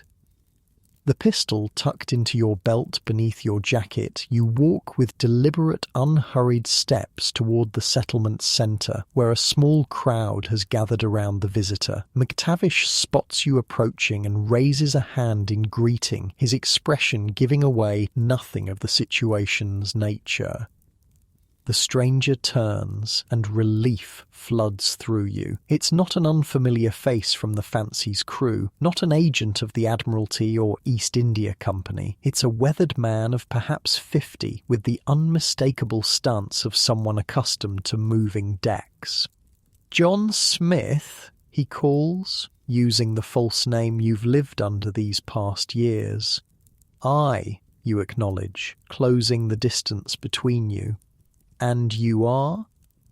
"Name's Garrett. Captain Michael Garrett of the merchant vessel Northern Star." He extends a hand which you shake cautiously. "I bring a message from a mutual acquaintance, fellow who calls himself Samuel." The name sends a jolt through you. Samuel, your friend from the Fancy, the man who warned you once before of danger. "Is he well?" Garrett nods. "Well enough. Settled in Ireland, as he'd planned, has a small farm near Kinsale, asked me to find you if I was ever trading in these parts." "And his message?" The captain glances at the curious onlookers. "Perhaps somewhere more private." McTavish steps in smoothly. "Use my cabin. No one will disturb you." Inside McTavish's cabin, with the door closed against curious ears, Captain Garrett produces a sealed letter from his coat. "Samuel asked me to tell you he's at peace, that the shadows have passed. He thought you'd want to know." You break the wax seal, a simple unmarked blob rather than any identifiable signet, and unfold the single sheet of paper within. The handwriting is unmistakably Samuel's, though perhaps shakier than you remember. "Friend, the hunter is gone. Found dead in London 2 winters past. His quarry too, they say, though some claim otherwise. Either way, the chase is ended. Those who sailed with us are either hanged, vanished, or, like us, transformed by time and distance into different men entirely. I have a wife now. Children. Land that yields to my efforts. Peace I never thought possible. I hope you found the same." No need to reply. This letter burns after reading. "Remember me when the wind blows from the east. S." The hunter gone. The East India Company agent who once captured you, who sought Every above all others, now dead, and Every himself reportedly dead as well, though Samuel's wording suggests doubt about this claim. You read the letter twice more, committing its contents to memory, then hold it to a candle flame as instructed. The paper catches quickly, curling into ash that you crush between your fingers. "Thank you for bringing this," you tell Garrett. "It means more than you know." The captain shrugs. "Didn't know what it contained. Don't want to know. Samuel paid well for the delivery, and I honour my contracts." "Will you return to him? To Ireland?" "Not directly, but our routes take us to Cork occasionally. I could carry a reply in a few months' time." You shake your head. "No reply needed. But if you see him, tell him the same is true here. Peace found, family made. Garrett nods, understanding the simplicity of the message. I'll tell him. The captain stays only long enough to trade for supplies and rest his horse before continuing his journey westward, where other settlements await with other business arrangements. You watch him ride away with a curious lightness in your chest. Good news? Sarah asks, as you return to your cabin, where she waits with obvious concern. The best, you reply, drawing her into an embrace. The past is truly past. We're free. You explain Samuel's message as Thomas listens wide-eyed to this connection to your mysterious former life. The boy has questions, of course, but accepts your promise that someday, when he's older, you'll tell him the full story of the Fancy and Captain Henry Every. That night, as autumn wind rustles through trees nearly bare of leaves, you lie awake beside sleeping Sarah, contemplating this new certainty. The hunter gone. The chase ended, the past finally, truly behind you. Tomorrow you'll retrieve the leather pouch from beneath the floorboards, the last tangible connection to your pirate days, not to hide it elsewhere, but to put its contents to better use. Schools in Philadelphia, tools and seeds for neighbouring settlements. Perhaps passage for Thomas to see the ocean someday, under circumstances far different from those you experienced. Gold taken in violence, transformed into opportunity and growth, blood money laundered through time and good intentions into something that might finally do more good than harm. Outside, an owl calls into the darkness. Inside, the slow breathing of your sleeping family fills the cabin with peaceful rhythm. Between these sounds, wild nature and human comfort, you find your place at last. No longer a pirate, no longer a fugitive, simply a man with a family, a community, a future unburdened by the shadow of Henry Every. Sleep comes easily now, deep and dreamless, secure in the knowledge that you've found a treasure far more valuable than anything aboard the Ganji Sawai, a second chance fully and finally claimed. Years pass in the valley with the gentle rhythm of seasons. Winter snow melts into spring renewal, summer abundance fades to autumn harvest, and winter returns to complete the cycle. The settlement grows slowly, new cabins appearing as children marry or fresh settlers arrive, seeking the same peace you found. Your own cabin expands with the passing time, a larger bedroom added when Sarah announces she's carrying a child, a workshop built alongside where you craft furniture and boats that gain reputation beyond the settlement. The apple trees south of the cabin now stand taller than Thomas, their branches offering first blossoms, then small fruit growing sweeter with each harvest.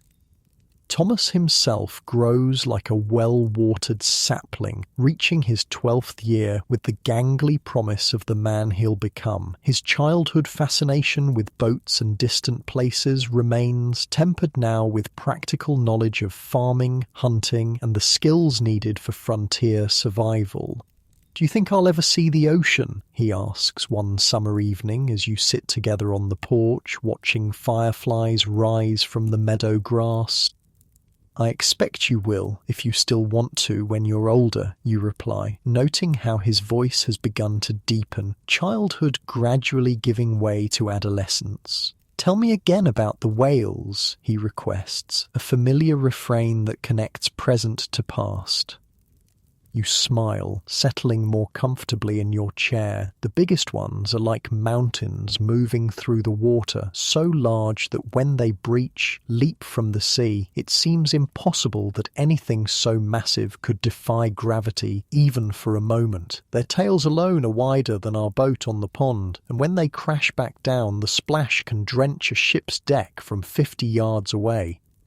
Thomas listens with the same wonder he's always shown for your stories, though now he asks more sophisticated questions. How do they find each other in the ocean? It's so vast. They sing, you tell him, songs that carry for miles through the water. Sailors can sometimes hear them through the hull, haunting melodies unlike anything on land.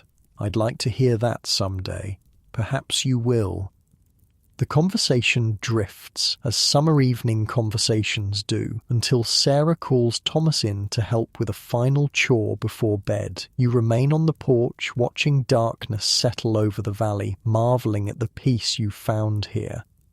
Your second child, a daughter named Elizabeth, sleeps inside, a bright-eyed 3-year-old with Sarah's determination and your restlessness. She's brought new energy to your household, her arrival both unexpected and joyful when Sarah discovered her pregnancy in your 5th year in the valley.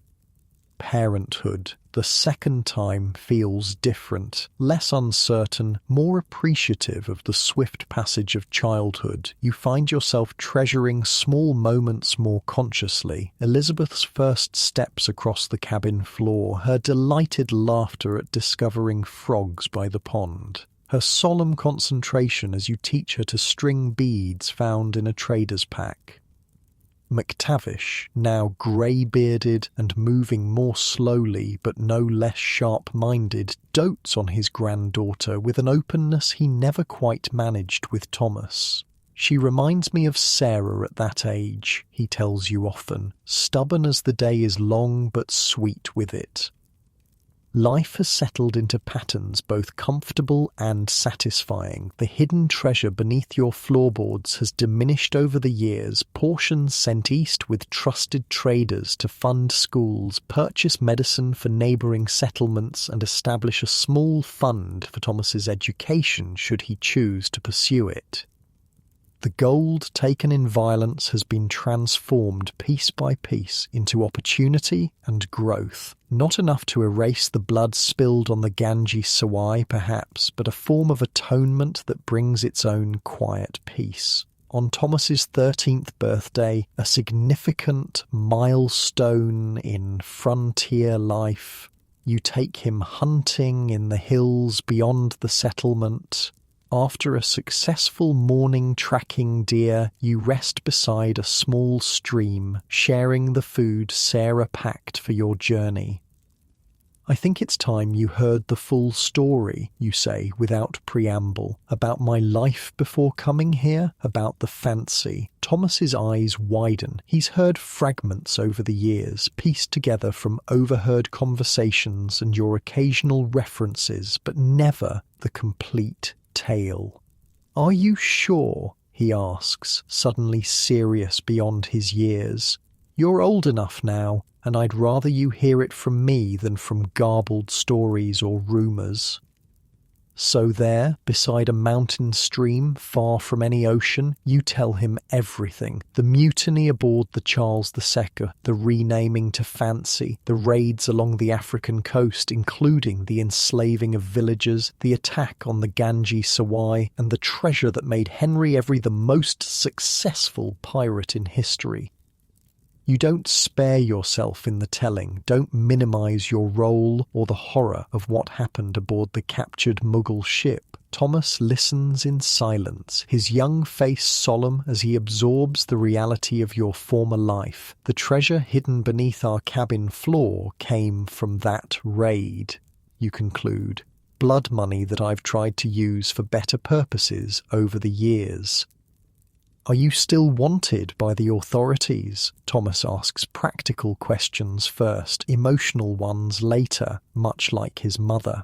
I doubt it. It's been nearly 15 years. Most of the crew are dead or disappeared. Every himself is reportedly dead, though some dispute that. Do you think he is? Dead? You consider this question that has lingered at the edges of your thoughts for years. I don't know. Part of me hopes he found peace somewhere, as I have. Another part. What? Another part wonders if a man who orchestrated such violence, who allowed such suffering, deserves peace. Thomas is quiet for a long moment, processing this. But you were part of it too. Do you deserve peace? The directness of the question catches you off guard, though it shouldn't. Thomas has always cut to the heart of matters. I ask myself that sometimes, you admit. I wasn't directly responsible for the worst atrocities, but I was there. I took my share of the treasure. I didn't stop what happened. But you've tried to make amends, Thomas points out. You've used the treasure to help people. I've tried. Whether it's enough, you shrug. That's not for me to judge. I think it is, Thomas says with surprising conviction. You judge yourself harder than anyone else would. The observation, so mature from one so young, brings a smile despite the heavy subject. When did you get so wise? Mother says I was born with an old soul. He grins briefly before turning serious again. Thank you for telling me, for trusting me with the truth. You deserve to know, but this story stays between us for now. Elizabeth is too young, and there's no need for others beyond the settlement to hear it. Thomas nods, accepting the responsibility of shared secrets. I understand.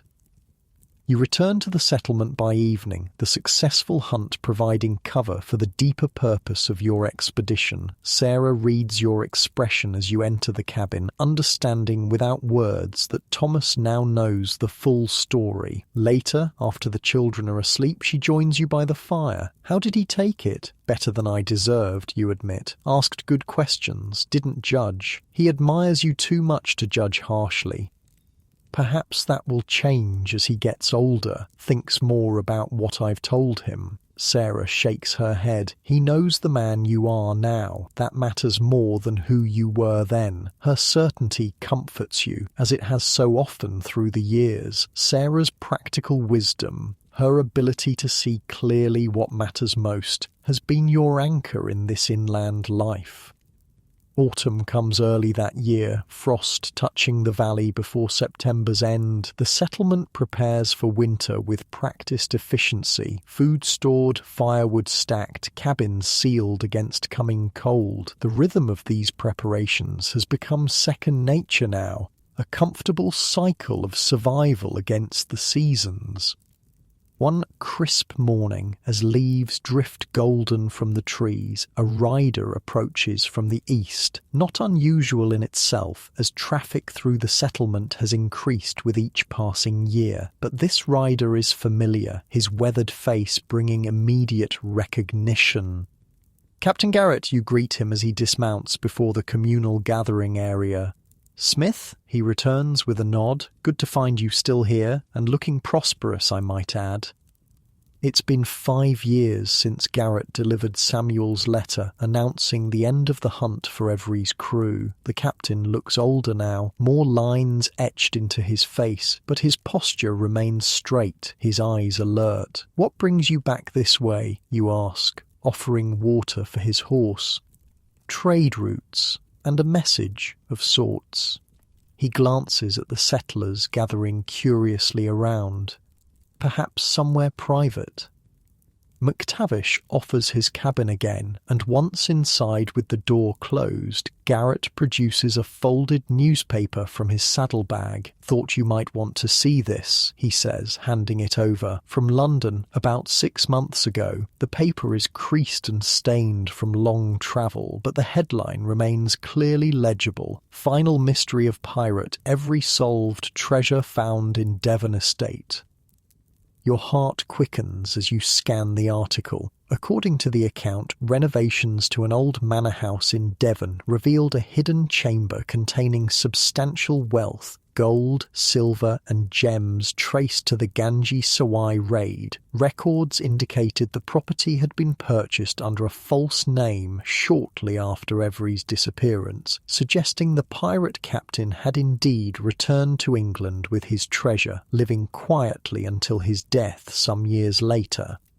They found several journals as well, Garrett adds as you read. Apparently every kept detailed accounts, names, dates, shares distributed to each crew member. You look up sharply. Names? Garrett nods. Don't worry, the article mentions that most were listed under obvious aliases, and besides, after 15 years, he shrugs. Who's to connect a respectable frontier settler with a name in a dead pirate's journal? The reassurance is logical, but old habits of caution die hard. Why bring this to me? Thought you'd want to know. Closure, isn't it? The most successful pirate in history ended not with a noose but with quiet retirement. Garrett takes the paper back, refolding it carefully. Rather like yourself from what I can see. I'm no Every, you reply automatically. No, but you sailed with him, didn't you? He raises a hand as you tense. Peace, friend. I've suspected since I delivered Samuel's message. Makes no difference to me. That life's long past for both of us. Both? Garrett's smile is thin. You think you're the only one who left a questionable past behind? I wasn't always a legitimate merchant captain.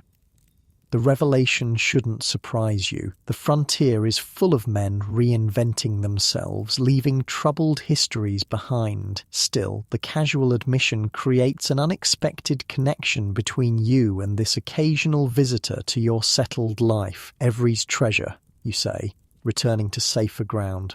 What will happen to it? Claimed by the crown, naturally, though rumour has it only a fraction of his share was found. The rest? Garrett shrugs. Perhaps there's another hidden chamber somewhere, or perhaps he spent it, lived well in his final years. And the journals? Locked away in some government archive, I expect, of interest to historians rather than authorities these days. You nod, relief mingling with a strange nostalgia. Henry Every, the captain who changed the course of your life, whose shadow you've both fled and carried all these years, reduced now to a historical curiosity, his legendary status confirmed but rendered harmless by time. Thank you for bringing this, you tell Garrett sincerely. The captain acknowledges this with a slight bow. Thought you'd want to know how the story ended.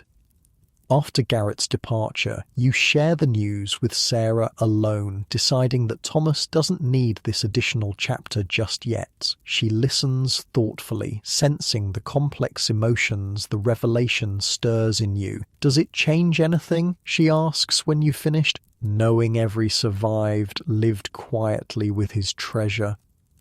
You consider the question, watching autumn light filter through the cabin window. Not really, but it feels fitting somehow that the man who orchestrated the most profitable raid in pirate history managed to enjoy its fruits despite everything. You've done the same, Sarah points out gently.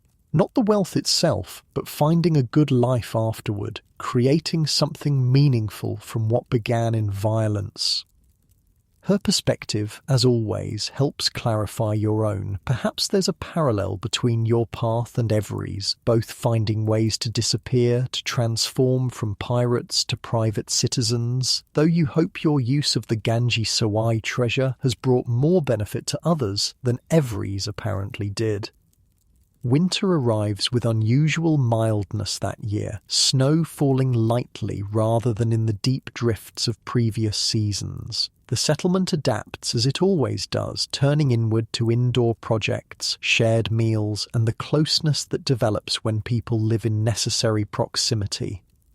Your family finds its own winter rhythm, mornings spent on essential chores, afternoons devoted to teaching both children their letters and numbers, evenings filled with stories by the fire and simple games that bridge generations. Elizabeth, now nearly 4, sits on your lap one evening as you carve a small wooden horse, similar to the one McTavish made for Thomas years ago. Her small fingers trace the emerging shape with wonder.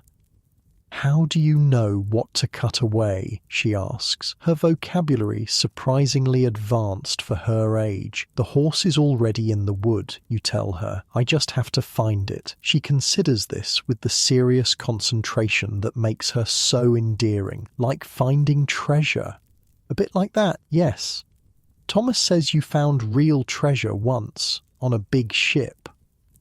You glance across the cabin to where Thomas sits with Sarah, helping sort dried herbs for winter remedies. He looks up, catching your gaze with an apologetic shrug. She asked about the box under the floor, he explains. I didn't tell her everything. It's all right, you assure him, turning back to Elizabeth.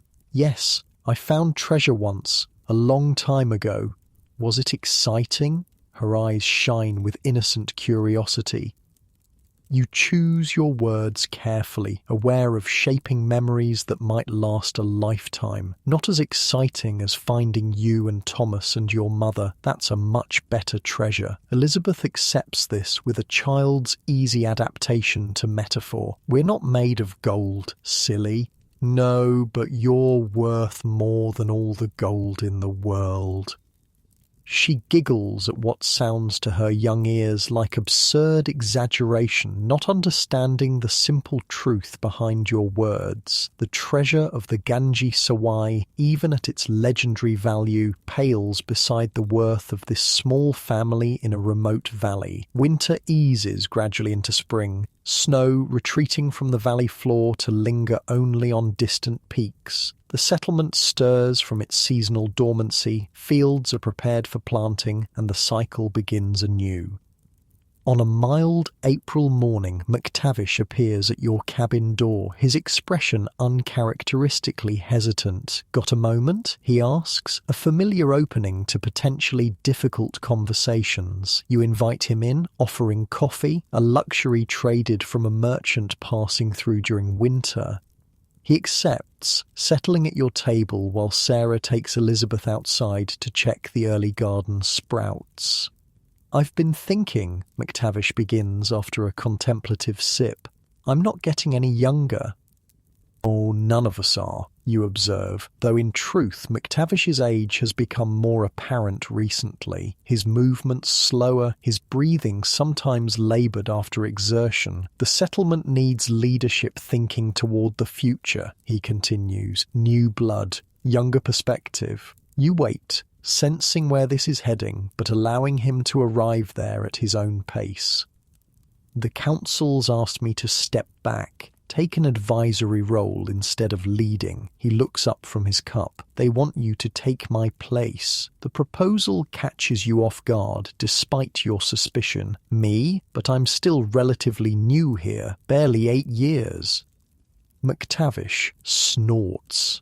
Longer than most, and you've proven yourself. Fair-minded, practical, respected by everyone from the oldest settler to the newest arrival. He pauses, unless there's some reason you wouldn't want that kind of attention. The question contains layers, acknowledgement of your past, concern for your privacy, understanding of old caution. Those concerns have faded, you answer truthfully, thanks in part to you keeping certain suspicions to yourself over the years.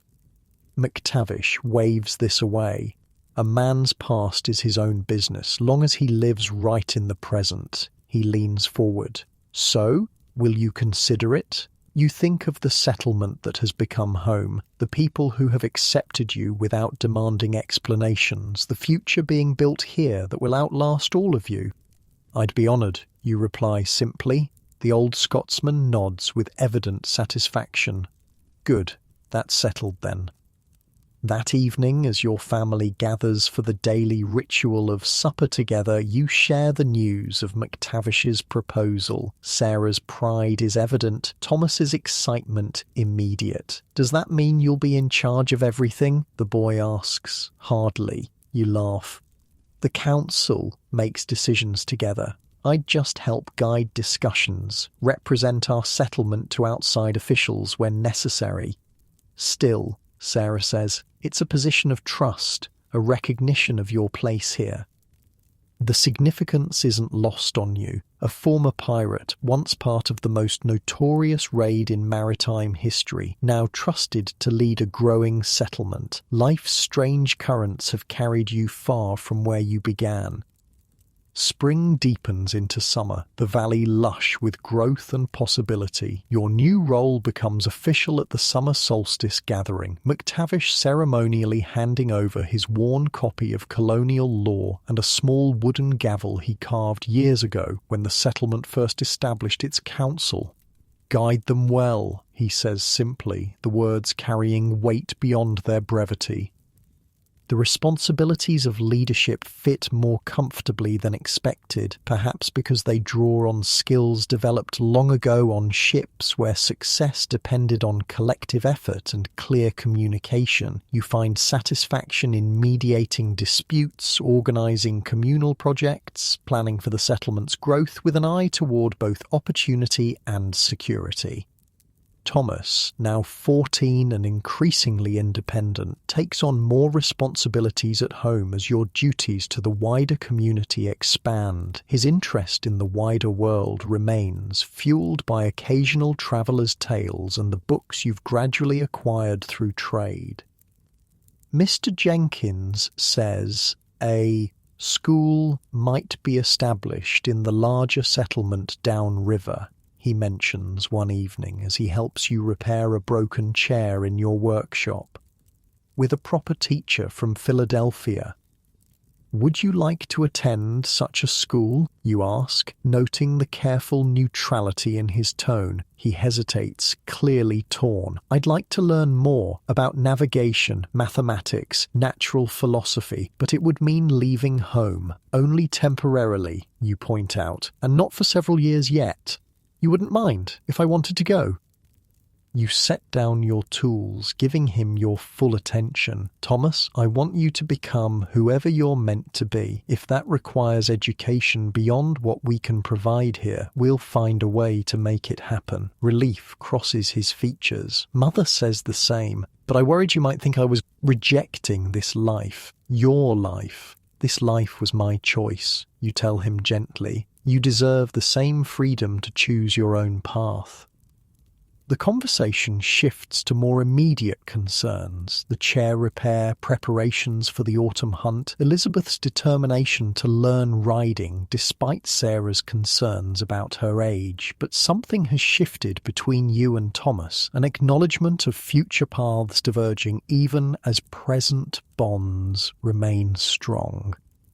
Autumn brings spectacular colour to the valley, trees blazing with red and gold against deepening blue skies. The harvest proves abundant, storehouses filled to capacity, a testament to the settlement's growing prosperity and skill. One golden afternoon, as you return from settling a boundary dispute between neighbouring farms, you find Sarah sitting alone on the porch, an unopened letter in her hands. "This came," she says as you join her, "from Samuel."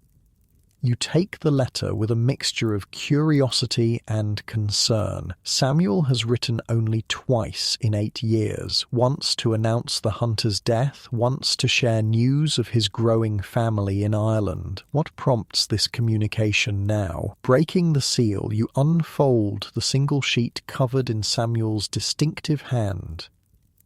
"Friend, news reaches us even in remote Kinsale. The Fancy's ghost walks again in London drawing rooms and government offices. Every's journals have stirred old embers. Most names remain obscure, aliases meaningless after nearly 20 years. But caution suggests a final severance from all that connected us to that time. I've sold my land here, taking family to America's northern colonies where distance offers additional security. Consider whether your own position remains tenable.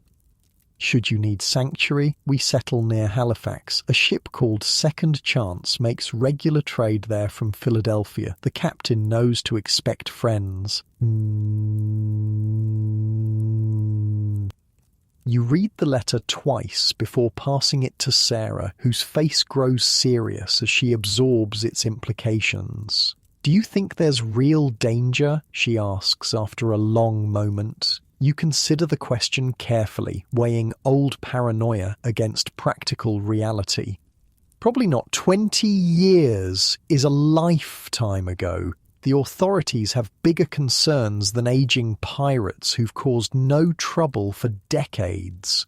But Samuel thought it worth warning you, worth uprooting his entire life. Or Samuel was always more cautious than me. You attempt a reassuring smile. Besides, we're further from centres of authority here than he was in Ireland. Who would connect frontier settler John Smith with a nameless crewman from the Fancy? Sarah studies you, seeing through the casual dismissal. What does your instinct tell you?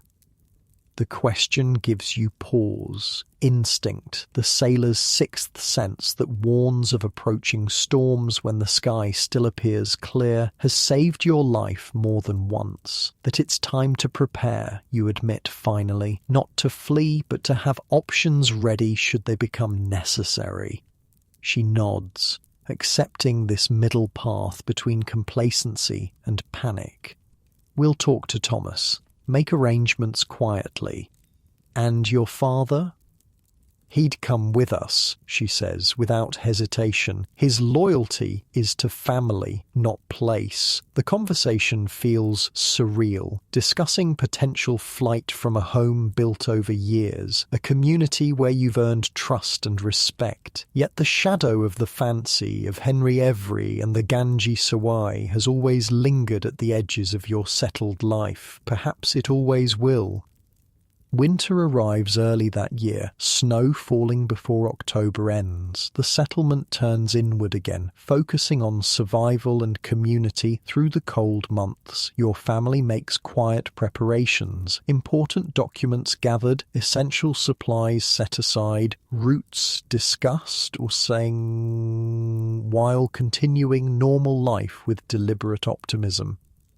Thomas takes the news of Samuel's warning with remarkable maturity. I've always wondered if we might need to leave suddenly, he admits. Since you told me the full story, it may come to nothing, you remind him. Just precaution. Better to be prepared, he grins suddenly. And Halifax is nearer the ocean. I might finally see those whales. His ability to find positive aspects in potential upheaval eases your concern somewhat. Elizabeth, still too young to understand the complexities of your past, remains blissfully unaware of contingency plans, her world bounded by the security of family and home. Winter deepens, snow piling against cabin walls, ice forming thick crusts on the stream and pond. Days shorten to brief intervals of grey light between long nights where stars shine with brilliant clarity through cold air. The settlement endures as it always has, through shared resources, communal meals when supplies run low for individual families, the knowledge that survival depends on collective effort. No strangers appear on the snow-covered Eastern Trail. No official messengers arrive bearing questions about former sailors. The routine of winter, mending tools, preserving food, telling stories by firelight continues uninterrupted by outside concerns.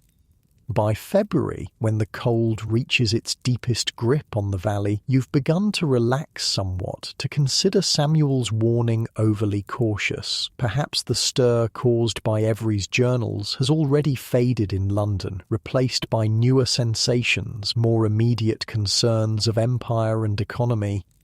One evening, as wind howls around the cabin corners and your family gathers close to the hearth, Thomas looks up from the book he's been reading, a history of navigation acquired from a travelling merchant. "Father," he says thoughtfully, "do you regret it, sailing with Every?" The question, coming after months of more practical concerns, catches you unprepared. "That's complicated," you answer honestly. "I regret the suffering caused, especially aboard the Ganji Sawai. I regret taking wealth that wasn't mine to take." "But," Thomas prompts, sensing the unspoken qualification. But without that journey, I wouldn't have found this place, wouldn't have met your mother, wouldn't have you and Elizabeth. You look around the cabin, at the life built from those fateful decisions long ago. Hard to regret the path that led here, even if parts of that journey were wrong. Thomas nods, seemingly satisfied with this nuanced answer. The book says Every was the most successful pirate in history, but I think you're more successful. How do you figure that? He died alone, hiding his treasure. You found something better to do with yours. The simple observation from your son strikes deeper than any philosophical treatise could. In that moment, you realize that whatever comes, whether you remain in this valley for decades more, or are forced to flee to distant Halifax, you've already achieved something Every never did. Not just survival, not just escaping the noose, but genuine redemption, a life transformed from taking to giving, from destruction to creation, a legacy beyond piracy, beyond even the Ganji Sawai's fabled treasure.